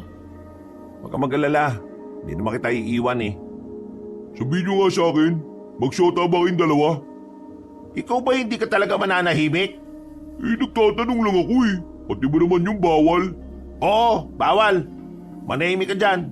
Baka mapikon na ako sa iyo Nanahimik na lamang ang lalaking si Dante. Matapos silang kumain, nanatili lang sila sa loob ng sasakyan. Noong mga sandaling yon, kahit na papaano ay naging panatag ang kalooban ng babaeng si Susan. Mga ilang sandali lang, nakaramdam na rin ng antok ang babaeng si Susan at si Ana. Nanatiling gising lang si Crisanto at si Dante. Yung tungkol sa ginawa ko kay Susan, pinagsisisihan ko na yun. Eh bakit mo sa akin sinasabi yan? Nakita mo naman tulog eh. Gigisingin ko pa ba? Kaninang gising na gising, hindi mo sinabi. Basta, nagsisisi na ako. Nung oras din kasi na yun, sobrang sabog ako eh. Tumira ako ng pinagbabawal na gamot. Tapos, lasing pa ako. Pero, hindi ko ginagawang katwiran yun ah. Alam kong masama talaga yung ginawa ko. At kung sakali mang ipapakulong niya ako, di na ako tatakas pa. Haharapin ko na yung kasalanan ko. Eh ang kwento sa akin ni Susan, para ka daw demonyo nung gabing yun eh. At kahit normal ka naman, masama rin talaga ugali mo. Ano ba nangyari at bigla ka yata bumait ngayon? Hindi ko rin alam. Siguro may mga tao lang talagang bigla na lang nagbabago kapag alam nilang malapit na silang mamatay. Bakit? May sakit ka ba? May taning nababuhay mo? Bakit ang tagal naman? Wala. Pero anumang oras pwede na ako mamatay eh. Pabiting ka pa. Hindi naman malaga buhay mo sa akin eh. Kung sa bagay, di mo naman ako kilala eh. At saka may mabigat pa akong kasalanan kay Susan. Pero kung sakali mang may bumaril na lang sa akin bigla dyan, itabi niyo man lang sana sa gilid yung bangkay ko ha. Baka kasi ma-double dead ako eh. Eh ano ba talagang problema mo? Na-scam ako. Yung malaking pera na binigay sa akin ng tatay ko, ininvest ko sa maling tao. Hindi ko alam na scammer pala yung siraulong yun. Ayun, galit na galit yung tatay ko. Pinapahanap na niya ako para ipapatay. Ha? Kahit anak ka niya? Eh wala naman pakialam sa akin yun kahit na kailan eh. Kaya madali lang sa kanyang pumatay ng anak. Ay, siya nga pala. Bakit wala yung amo mo? Buti nga wala eh. Kasi kung nandito, baka siya na unang pumatay sa'yo. Ay, oo nga pala. Mahal na mahal nga pala niya si Susan. Pero bro, nagtataka lang ako ah. Nung gabing yun, aswang ang nagligtas kay Susan eh. Hindi ko maintindihan kung bakit iniligtas ng aswang si Susan. Eh di ba ang aswang masasama?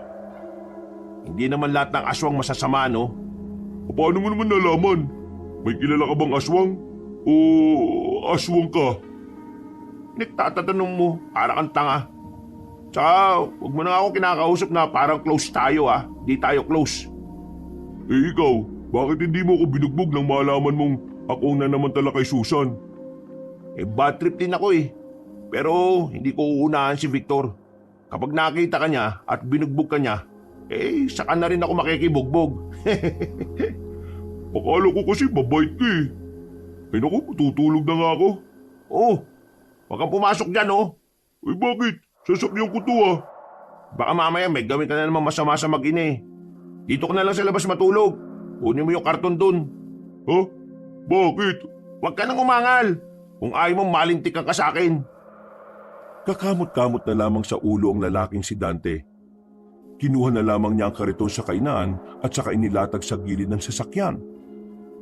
Kinaumagahan, nagising agad ang babaeng si Susan. Pagtingin niya kay Crisanto ay nasa labas pa rin ito at mukhang hindi man lang yun nakatulog. Marami ng tao sa labas ng mga sandaling yun. Kaya kahit na papaano, kampante ang dalawa na hindi na sila nasundan pa ng mga aswang. Oh, gising ka na pala. Eto pagkain oh. Diyan na lang kayo kumain sa loob ni Ana. Dami na rin kasing tao eh. Maraming salamat. Susan, tungkol nga pala sa nangyari. Huwag mo akong kausapin. Kung inaakala mong ayos na sa akin ang lahat dahil tinulungan mo kaming makaalis, nagkakamali ka. Habang buhay pa rin kitang isusumpa. Naiintindihan ko ang galit mo. Kung hindi ka pa handang pag-usapan yun, hindi kita pipilitin. Padabog na isinarado na lamang ni Susan ang pintuan. Kumakamot naman sa ulo ang lalaking si Dante. Matapos nilang kumain, agad na rin naman silang umalis sa lugar na yon. Si Dante na ang pinagmaneho nila nung mga sandaling yon. Habang nasa biyahe, Bro, bakit parang hindi ka man lang inaantok? Normal na tao ka ba? Paano ko sabihin ko sa iyong hindi ako normal na tao? Ha? Ito naman binibiro lang naman kita eh. Huwag mo akong binibiro-biro ah. Hindi na nga tayo magkaibigan. Ituon mo na lang yung atensyon mo sa pagmamaneho. Oo na, ito na. Bumuntong hininga na lamang ang lalaking si Crisanto habang si Susan naman ay palihim na nakasarado na ang kamao. Parang gustong-gusto na niyang pagsusuntukin ang lahat. Pero nagpipigil lang siya dahil alam niyang kakailanganin nila ito. Saan ba tayo pupunta? Sa bahay ko. Susan, doon na muna kayo ng anak mo ha. At ikaw? Kailangan kong balikan si Victor eh. Hindi siya pwedeng maikasal kay Mona Lisa. Dahil kapag nangyari yon, hindi na natin siya makikita. Anong ibig mong sabihin? Doon na siya titira sa angkan ni Mona Lisa. Nasa tradisyon nila na sa unang 10 taon, maninira ng lalaki sa angkan ng babae. Pagkatapos ng 10 taon, saka sila bubukod at lalayo sila sa mga pamilya nila. Walang maaaring makailam kung nasaan sila. Pagkatapos ng panibagong 10 taon, saka lang sila pwedeng magpakita. Mahigit 20 years na mawawala siya? Parang ganun na nga. Kaya dapat mapigilan ko ang kasal. Hindi dapat mangyari yung nasa propesiya. Ano pinag-uusapan nyo? Manimik ka nga. Di ka kasali. Pagmaneho ka lang dyan. Ito naman nagtatanong lang eh. Napaisip si Susan ng mga sandaling yon.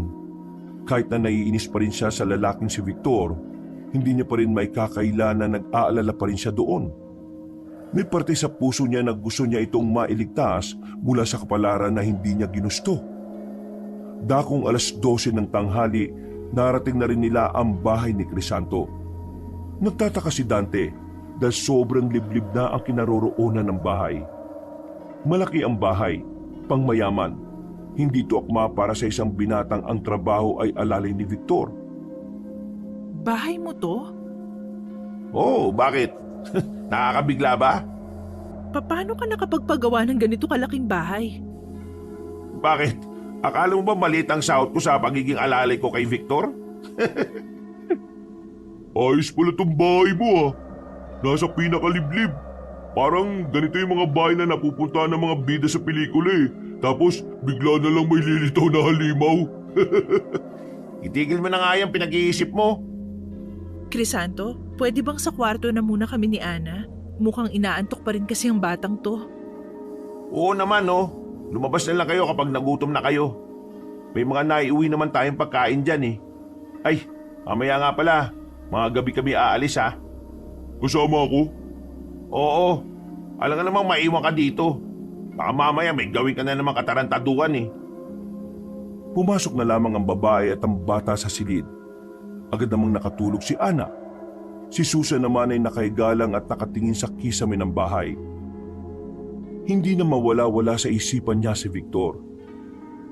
Habang tumatagal, parang nawawala na rin ang inis niya rito. Sa kakaisip, hindi na namalaya ni Susan na nakatulog na pala siya. Nagising na lamang siya nang maramdaman niyang wala ang anak niya sa tabi niya. Natataranta siyang bumangon.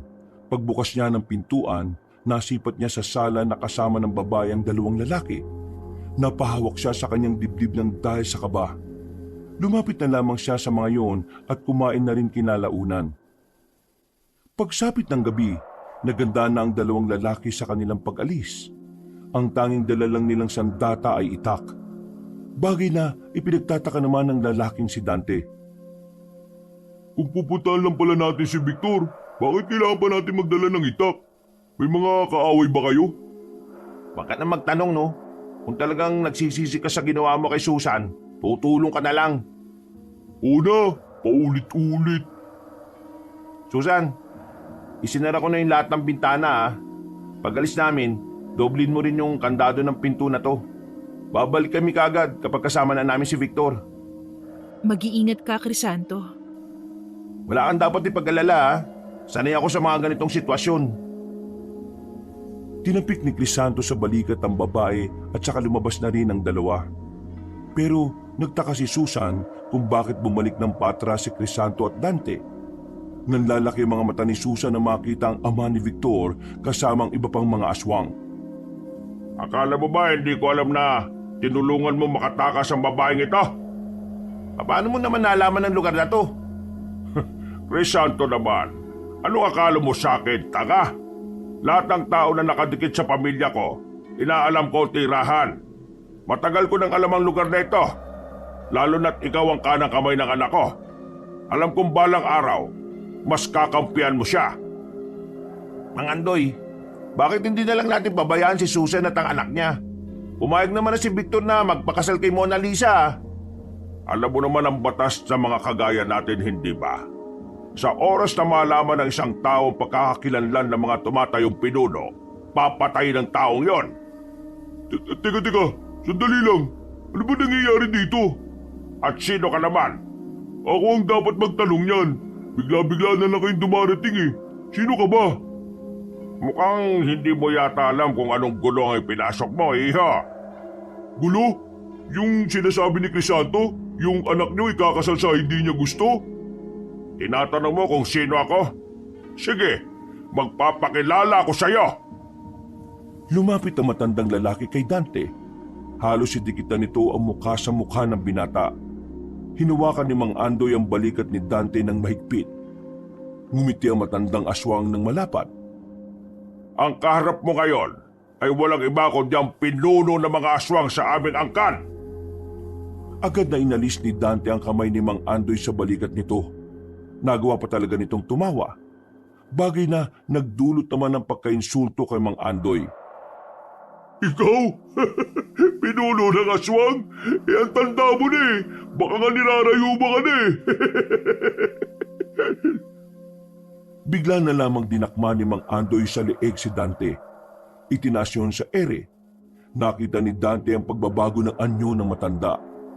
Nanlaki ang mga mata ni Dante nang mapagtanto niyang totoong ang aswang ang kanyang nasa harapan. Buti na lamang, binitiwan pa siya ni Mang Andoy. Pulang-pula ang mukha ni Dante nang bumangon ito at nagtago sa likuran ni Crisanto. Siguro naman naniniwala ka na. Mang Andoy, ako na lang ang kunin nyo. Ako na lang ang parusahan nyo. Huwag nyo na pong itamay si Susan at ang anak niya. Bakit ba handa ka pang itaya ang buhay mo para sa mga taong yan? Katapatan po. Ano? Ito po yung dahil sa katapatan ko kay Victor. Kahit na anong mangyari, hindi ko hayaang mapahamak ang mga taong mahalaga sa kanya. Kahit na buhay ko ang maging kapalit. Inutil. Handa ka mamatay para sa mga taong dapat kinakain lang natin. Yan ang itinuro sa iyo ni Victor. Ang maging emosyonal at maging mahina. Mga bata, kunin nyo na mga ito. Itong 3 tao ihahanda natin niya sa kasal. Itong si Crisanto, ikukulong to ng 100 taon. Pre, patay ka na yata nun. Wala na silang nagawa ng mga sandaling yon. Kinuha na sila ng mga aswang. Nakatulog sila nang paamuyin sila ng kung anumang kemikal. Nang magising sila, nasa loob na sila ng isang selda. Magkakasama silang 4 doon. Mama, nasaan na po tayo? Bakit po tayo nakakulong? Ano po bang nagawa nating kasalanan? Anak, makakalabas din tayo rito. Huwag ka mag-alala. Makakalabas din tayo. Uy bro, alam ba kung nasaan tayo? Nandito tayo sa baryo ng mga aswang. Walang yung buhay to. Baryo ng mga aswang? Seryoso ka ba talaga? Kung ayaw mo maniwala, galitin mo sila para ikaw na yung unahing gawing sisig. Crisanto, ano nang gagawin natin ngayon? Hindi ko rin alam eh. Wala pa sa 10% ang tsansa na makatakas tayo rito. Himala na lang talaga ang pwede nating asahan. Ay naku, ang lupit ng karma sa akin ah. Nilalaro ako ng malala. Napatingin si Dante sa kanyang sapatos. Sa kanya lamang napansin na merong nakadikit doon na kasing laki ng kuko ng tao. Kinuha niya yun at sinuri. Hindi niya malaman kung ano yun, kaya tinanong na niya kay Crisanto. Bro, ano ba kung ano to? Oh, saan mo ito nakuha?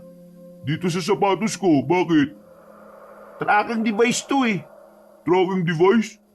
Teka, si Papa naglagay siguro nito. Ibig sabihin, Pupunta sila rito kapag nalaman nilang nandito ka? Sakto! Daming tauhan ni Papa, no? Nakita ko sila nung nakarang parang hindi sila bababa ng 30. Lahat armado pa. Eh di maganda, magkakagulo. May tsansa tayo makaalis dito. Biglang nawala ang ngiti ni Dante nang mapagtanto nito ang isang bagay. Napansin din naman yun ni Crisanto at Susan. Oh, bakit? Eh kapag nagpunta rito sila, Papa, baka yun na rin yung huling sandali ko rito sa mundo eh. Pero gusto ko, bago man lang ako mawala, makabawi ako sa iyo, Susan. Tumingin na lamang ang babae sa ibang direksyon. Hindi niya pa rin kayang tingnan na matagal ang taong nanamantala sa pagkababae niya. Mama, bakit po kanina nakita ko ang papangit po ng mukha ng mga nasa labas? Totoo po bang mga aswang sila? Ana, kung ano man ang mga nakikita mo, sila ang mga nilalang na dapat nating takasan. Oo, mga aswang sila. Eh di ba po aswang ka rin? Oh, aswang ka rin? Ano ba sa tingin mo? Di ako naniniwalang aswang ka rin eh. Sige nga, magbago ka nga ng anyo mo. Walang ano-ano ay agad na nagpalit ng itsura ng mukha si Crisanto. Napasiksik naman si Dante sa gilid sa sobrang takot. Umiiling-iling na lamang si Susan. Iritang-irita siya sa mukha ni Dante. Naging tahimik na rin ang paligid ng mga sandaling yon. Sa pagkakataong ito naman, nakaramdam na rin ng antok ang mag-ina. Pero si Ana na lamang muna ang pinatulog ni Susan. Ayaw niyang makaidlip. Nababahala siya na baka sa paggising nila nakasalang na sila sa malaking kawali. Maya-maya, bigla silang nakarinig ng magkakasunod na putok ng baril. Nabulabog ang lahat ng marinig nila yon. Sa puntong ito, alam na ni Susan na dumating na ang mga armadong lalaki na tauhan ni Don Facundo. Sa isang iglap lang, nagkakagulo na sa baryo ng mga aswang. Visit na reyes to, ang tigas. Hindi ko kaya tong yupiin. Paano tayo makakalabas dito kung wala naman sa atin ng susi? Sakali makalabas na kayo, mauna na kayo ha. Magpapaiwan ako rito. Ha? Bakit? Eh gusto kong dito na lang ako tapusin ng sarili kong ama. Magsasalita pa sana si Crisanto nang biglang dumating naman ang lalaking si Victor. Dala-dala na nito ang susi. Uy, buti naman at dumating ka. Ay, Diyos ko, salamat, Victor, at ligtas ka. Mamaya na ako magpapaliwanag sa inyo kung ano mga nangyayari. Kailangan niyo munang tumakas ngayon. Mabilis na binuksan ni Victor ang selda. Nang makalabas na sila, saka lamang napansin ni Victor ang lalaking si Dante. Nagsarado ang kamao ng binata, pero pinigilan na ito ni Susan. Wag na, wala na tayong oras. Baka makita pa tayo rito ng mga kapwa mo aswang. Magtutuos tayo sa ibang araw, Dante. Hindi na mangyayari yun. Binuot na ni Crisanto ang batang si Ana. Makahawak kamay naman si Victor at Susan. Palis na sana sila roon pero bigla namang dumating ang matandang si Facundo. Nakilala nito si Susan, pati na rin ang lalaking si Victor. Tinutukan sila nito ng baril. Wala silang nagawa kundi ang mapatras na lang pabalik. Anong ginagawa mo rito, Susan? May alam ka ba kung bakit ganito ang lugar na ito? Bakit ang daming aswang? Nasaan ang anak kong tarantado? Kasama mo ba siya? Don Facundo, hindi namin siya kasama. Binihag lang din kami ng mga aswang dito. Nakikiusap po ako. Huwag mo kaming barilin. Hindi kami ang kalaban mo. Biktima lang din kami. Alam kong kasama mo si Dante. Sinabi niya sa akin nung nakaraan na magkasintahan na kayong dalawa. At dito sa lugar na ito mismo namin siya na-track. Kaya hindi ka makakapagsinungaling sa akin. Magkasama kayong dalawa. Huwag niyo po kaming saktan. Parang awa niyo na po. Manahimik ang bata ka. Wala kang modo. Don Facundo, nagkita na naman tayo. Munti ka na ako maging kliyente niyo eh. At alam kong kilala niyo ako. Maniwala ka sa amin. Hindi namin alam kung nasaan ang anak niyo. Wala siya sa seldang pinanggalingan namin. Isa pa, bakit naman namin tatago sa iyo si Dante? Malaki ang ginawa niya kasalanan dito kay Susan, no? Kung alam namin kung nasaan siya, di kanina pa namin siya itinuro sa iyo para makaganti kami sa kahayupan niya. Nagbago ang reaksyon ng mukha ng matandang lalaki at tila napagtanto nito na meron ng punto ang sinasabi nila Susan. Kung hindi nyo kasamang siraulo kong anak, wala pa rin akong tiwala sa inyo. Baka mga aswang kayo. Hindi kami aswang. Kilala mo ako, Don Facundo. Matagal din ako nanilbihan sa inyo. Noon pa lang dapat malalaman mo ng aswang ako kung totoo ang iniisip mo. Mga biktima lang din kami rito. Hindi ako maniniwala sa inyo. Alam ko tatraydorin nyo lang ako eh. Kaya pasensya na lang talaga tayo. Muling itinutok ni Don Facundo ang mataas na kalibre ng baril sa kanila. Ramdam nilang hindi na magpapapigil pa ang matanda. Wala na ito sa tamang kaisipan. Ang tanging tumatakbo na lamang sa utak ni Don Facundo ay aswang ang lahat ng naroon. Aswang na maaari ding pumaslang sa kanya. Nagkatingin na naman si Victor at Crisanto. Nagdadalawang isip sila kung lalapitan nila ng mabilis si Don Facundo. Pero nababahala din sila na baka si Susan naman ang mapahamak. Hindi nila alam ang gagawin ng mga oras na yon. Tsak na kamatayan na ang haharapin nila. Pero buti na lamang ay may nangyaring hindi nila inaasahan. Huwag mo sila sasaktan! Narinig nila ang tinig ni Dante sa likuran. Naglakad ito palapit. Parang wala na itong nararamdamang takot. Hindi sila mga aswang. Ordinaryong tao lang din sila kagaya ko. Nabiyag din ng mga aswang. Ako ang hinahanap mo, di ba? Nandito na ako. Huwag mo na silang idamay. Walang iya ka. Kung hindi dahil sa katangahan mo ang hayop ka, hindi malulugi ang mga negosyo ko. Kaya nga nandito na ako sa harapan mo para tanggapin kung ano man yung gagawin mo sa akin. Patayin mo na ako. Yun naman ang gusto mo mangyari, di ba?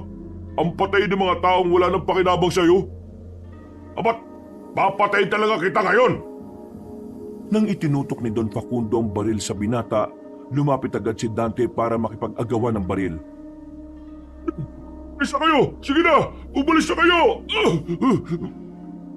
Habang nakikipagpuresahan ng lalaking si Dante, tumakbo na sila Susan paalis. Ilang segundo lang, narinig na lamang nila ang makakasunod na putok mula sa kinaroroonan nila Dante. Noong mga sandaling yon, hindi alam ni Susan kung ano ang mararamdaman niya. Gusto niyang maging masaya dahil sa wakas, wala na ang taong muntikan ng dumungis sa pagkababae niya. Pero sa kabilang banda, nakakaramdam siya ng konsensya kapag ganun ang iniisip niya. Dahil alam niya, nakabawi na si Dante sa kanya sa iba't ibang uri ng paraan. Huwag mo nang isipin yun, Susan. Hindi ka dapat makonsensya sa kamatayan ng mga taong salot. Nakatago sila sa gilid ng isang bahay. Pinanonood lang nila ang mga natatarantang aswang habang pinagbababaril ng mga armadong lalaki. Mukhang marami nga talaga ang dalang tao ni Don Facundo ah. Boss, samantalayin na natin yun. Habang nagkakagulo pa sila, takbo na tayo. Ipapasan ko si Susan. Ipasan mo naman si Ana. Tatalon tayo papunta dun sa parting yun. Eh boss, hindi pwede. Tandaan mong hindi pa natin nakikita mga magulang mo. Kung lilitaw tayo, baka salubungin nila tayo. Baka nga naghihintay lang din sila kung saan tayo lilitaw eh. O sige, tingin ko dito. Mas magandang dito dumaan. Sige boss, tara na. Mabilis silang tumakbo patungo sa isang iskinita. Kabadong-kabado si Susan ng mga sandaling yon. Kahit na aswang din naman ang dalawa niyang kasama, hindi niya magawang makampante.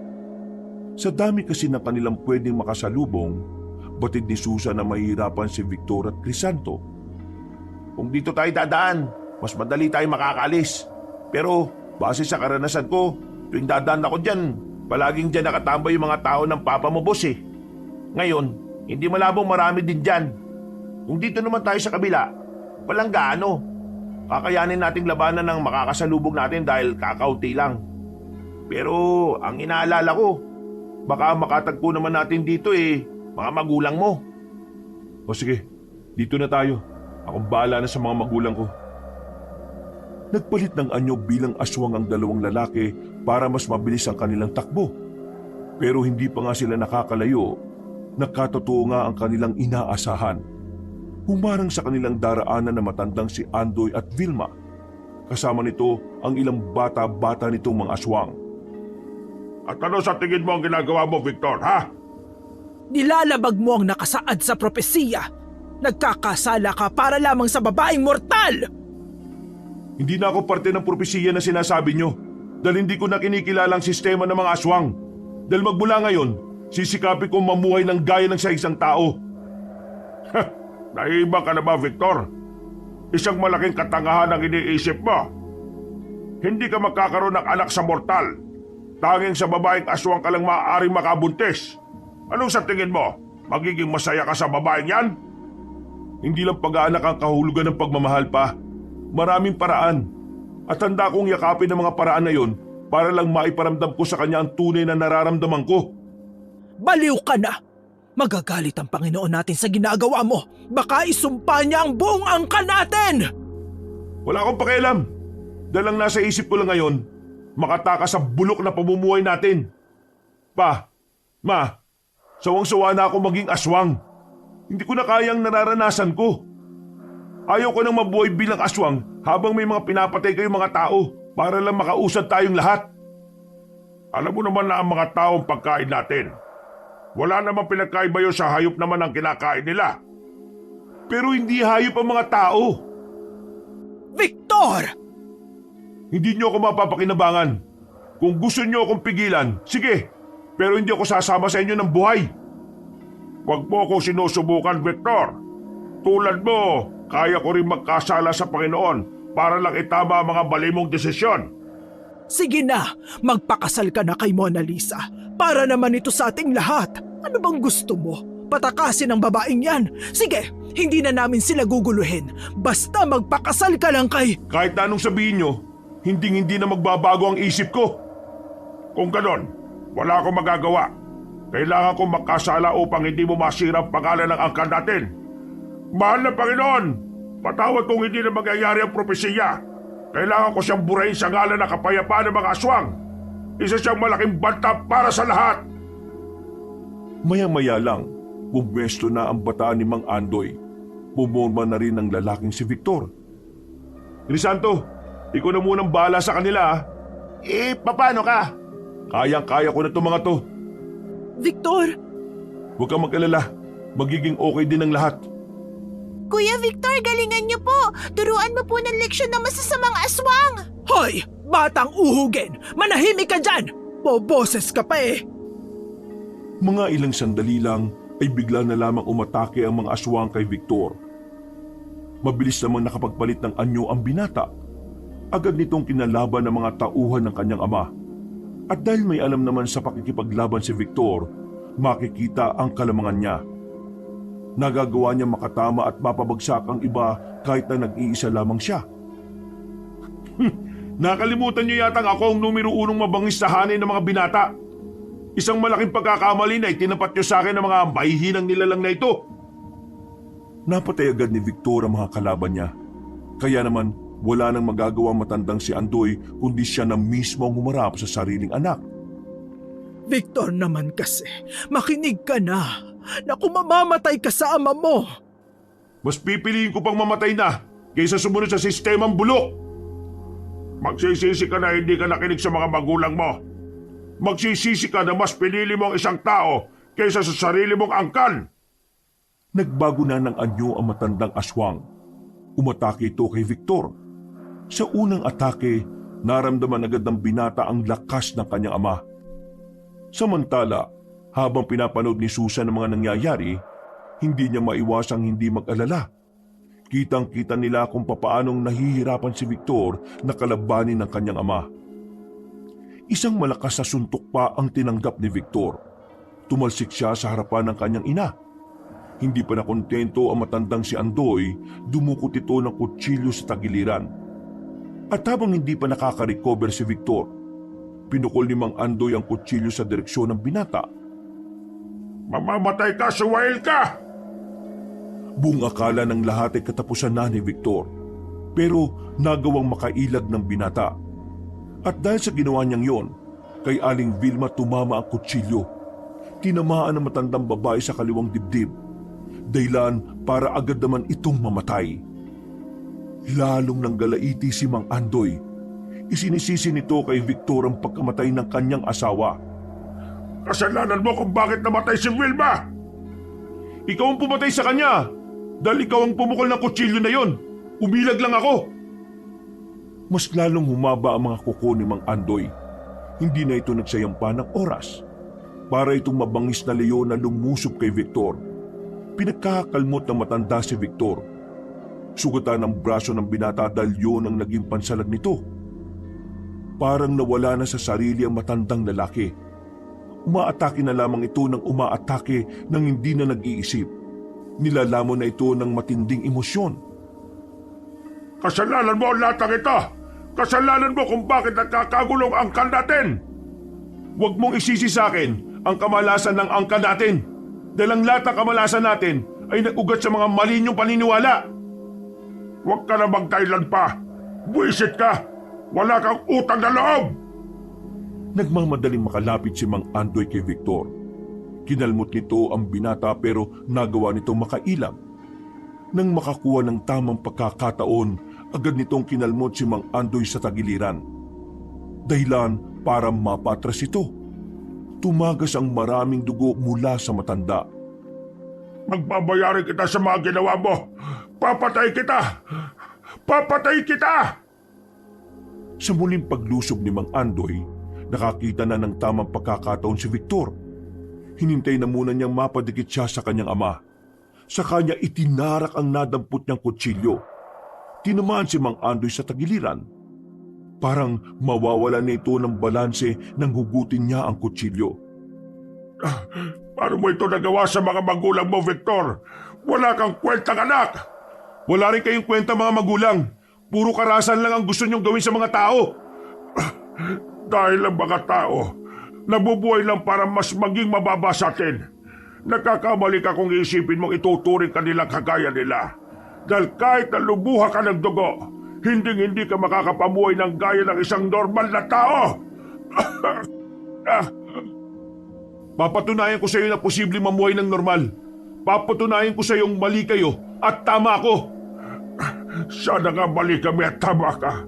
Kasi kung hindi, habang buhay ka nang magsisisi. Napalood na ang kaliwang tuhod ng matandang lalaki. Ilang sandali lang, tuluyan na nga itong nalagutan ng hininga. Binitiwan ni Victor ang kutsilyo at napaupo na lang din. Naiyak na lang din siya. Hindi dahil nagsisisi siya sa ginawa niya, kundi dahil hindi niya inakala na aabot sila sa puntong ganon.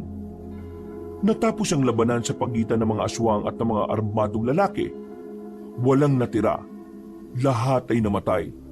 Nang balikan nila ang baryo, nakita nila si Dante at Don Facundo na magkatabi. Parehong wala ng buhay ang mag-ama. Pero si Dante, nakangiti itong namatay. Tila hindi ito nagsisising isinugal ang buhay para kina Susan. Makalipas ang ilang araw, nailibing na rin ang bangkay ng mag-ama. Pagkatapos noon, bumalik na sila sa bahay ni Crisanto.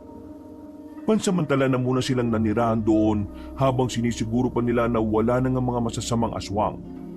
Mama, ano po bang nangyari nun? Tinakpan niyo po kasi ang mata at tenga ko eh. Anak, hindi mo na kailangang malaman. Ang mahalaga ngayon, nasa ligtas na kalagayan na tayo. Eh, nasan po si Kuya Victor at Kuya Crisanto? Pauwi na rin sila. Meron lang silang inasikaso. Mama, dito na po tayo titira? Gusto ko na po kasi rito eh. Tahimik po at wala pong mga maiingay. Wala pong mga mang-aaway sa inyo rito. Anak, hindi sa atin ang bahay na to. Aalis din tayo rito kapag maayos na ang lahat. Babalik tayo sa bahay natin.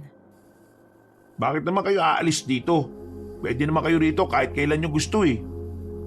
Napalingon na mag-ina sa pintuan. Naroon si Victor at Crisanto. Kararating lang ng dalawa. May mga dala pa nga itong pagkain. Wala na ang buong angkan ko. Ang angkan naman nila Mona Lisa, nakausap ko na.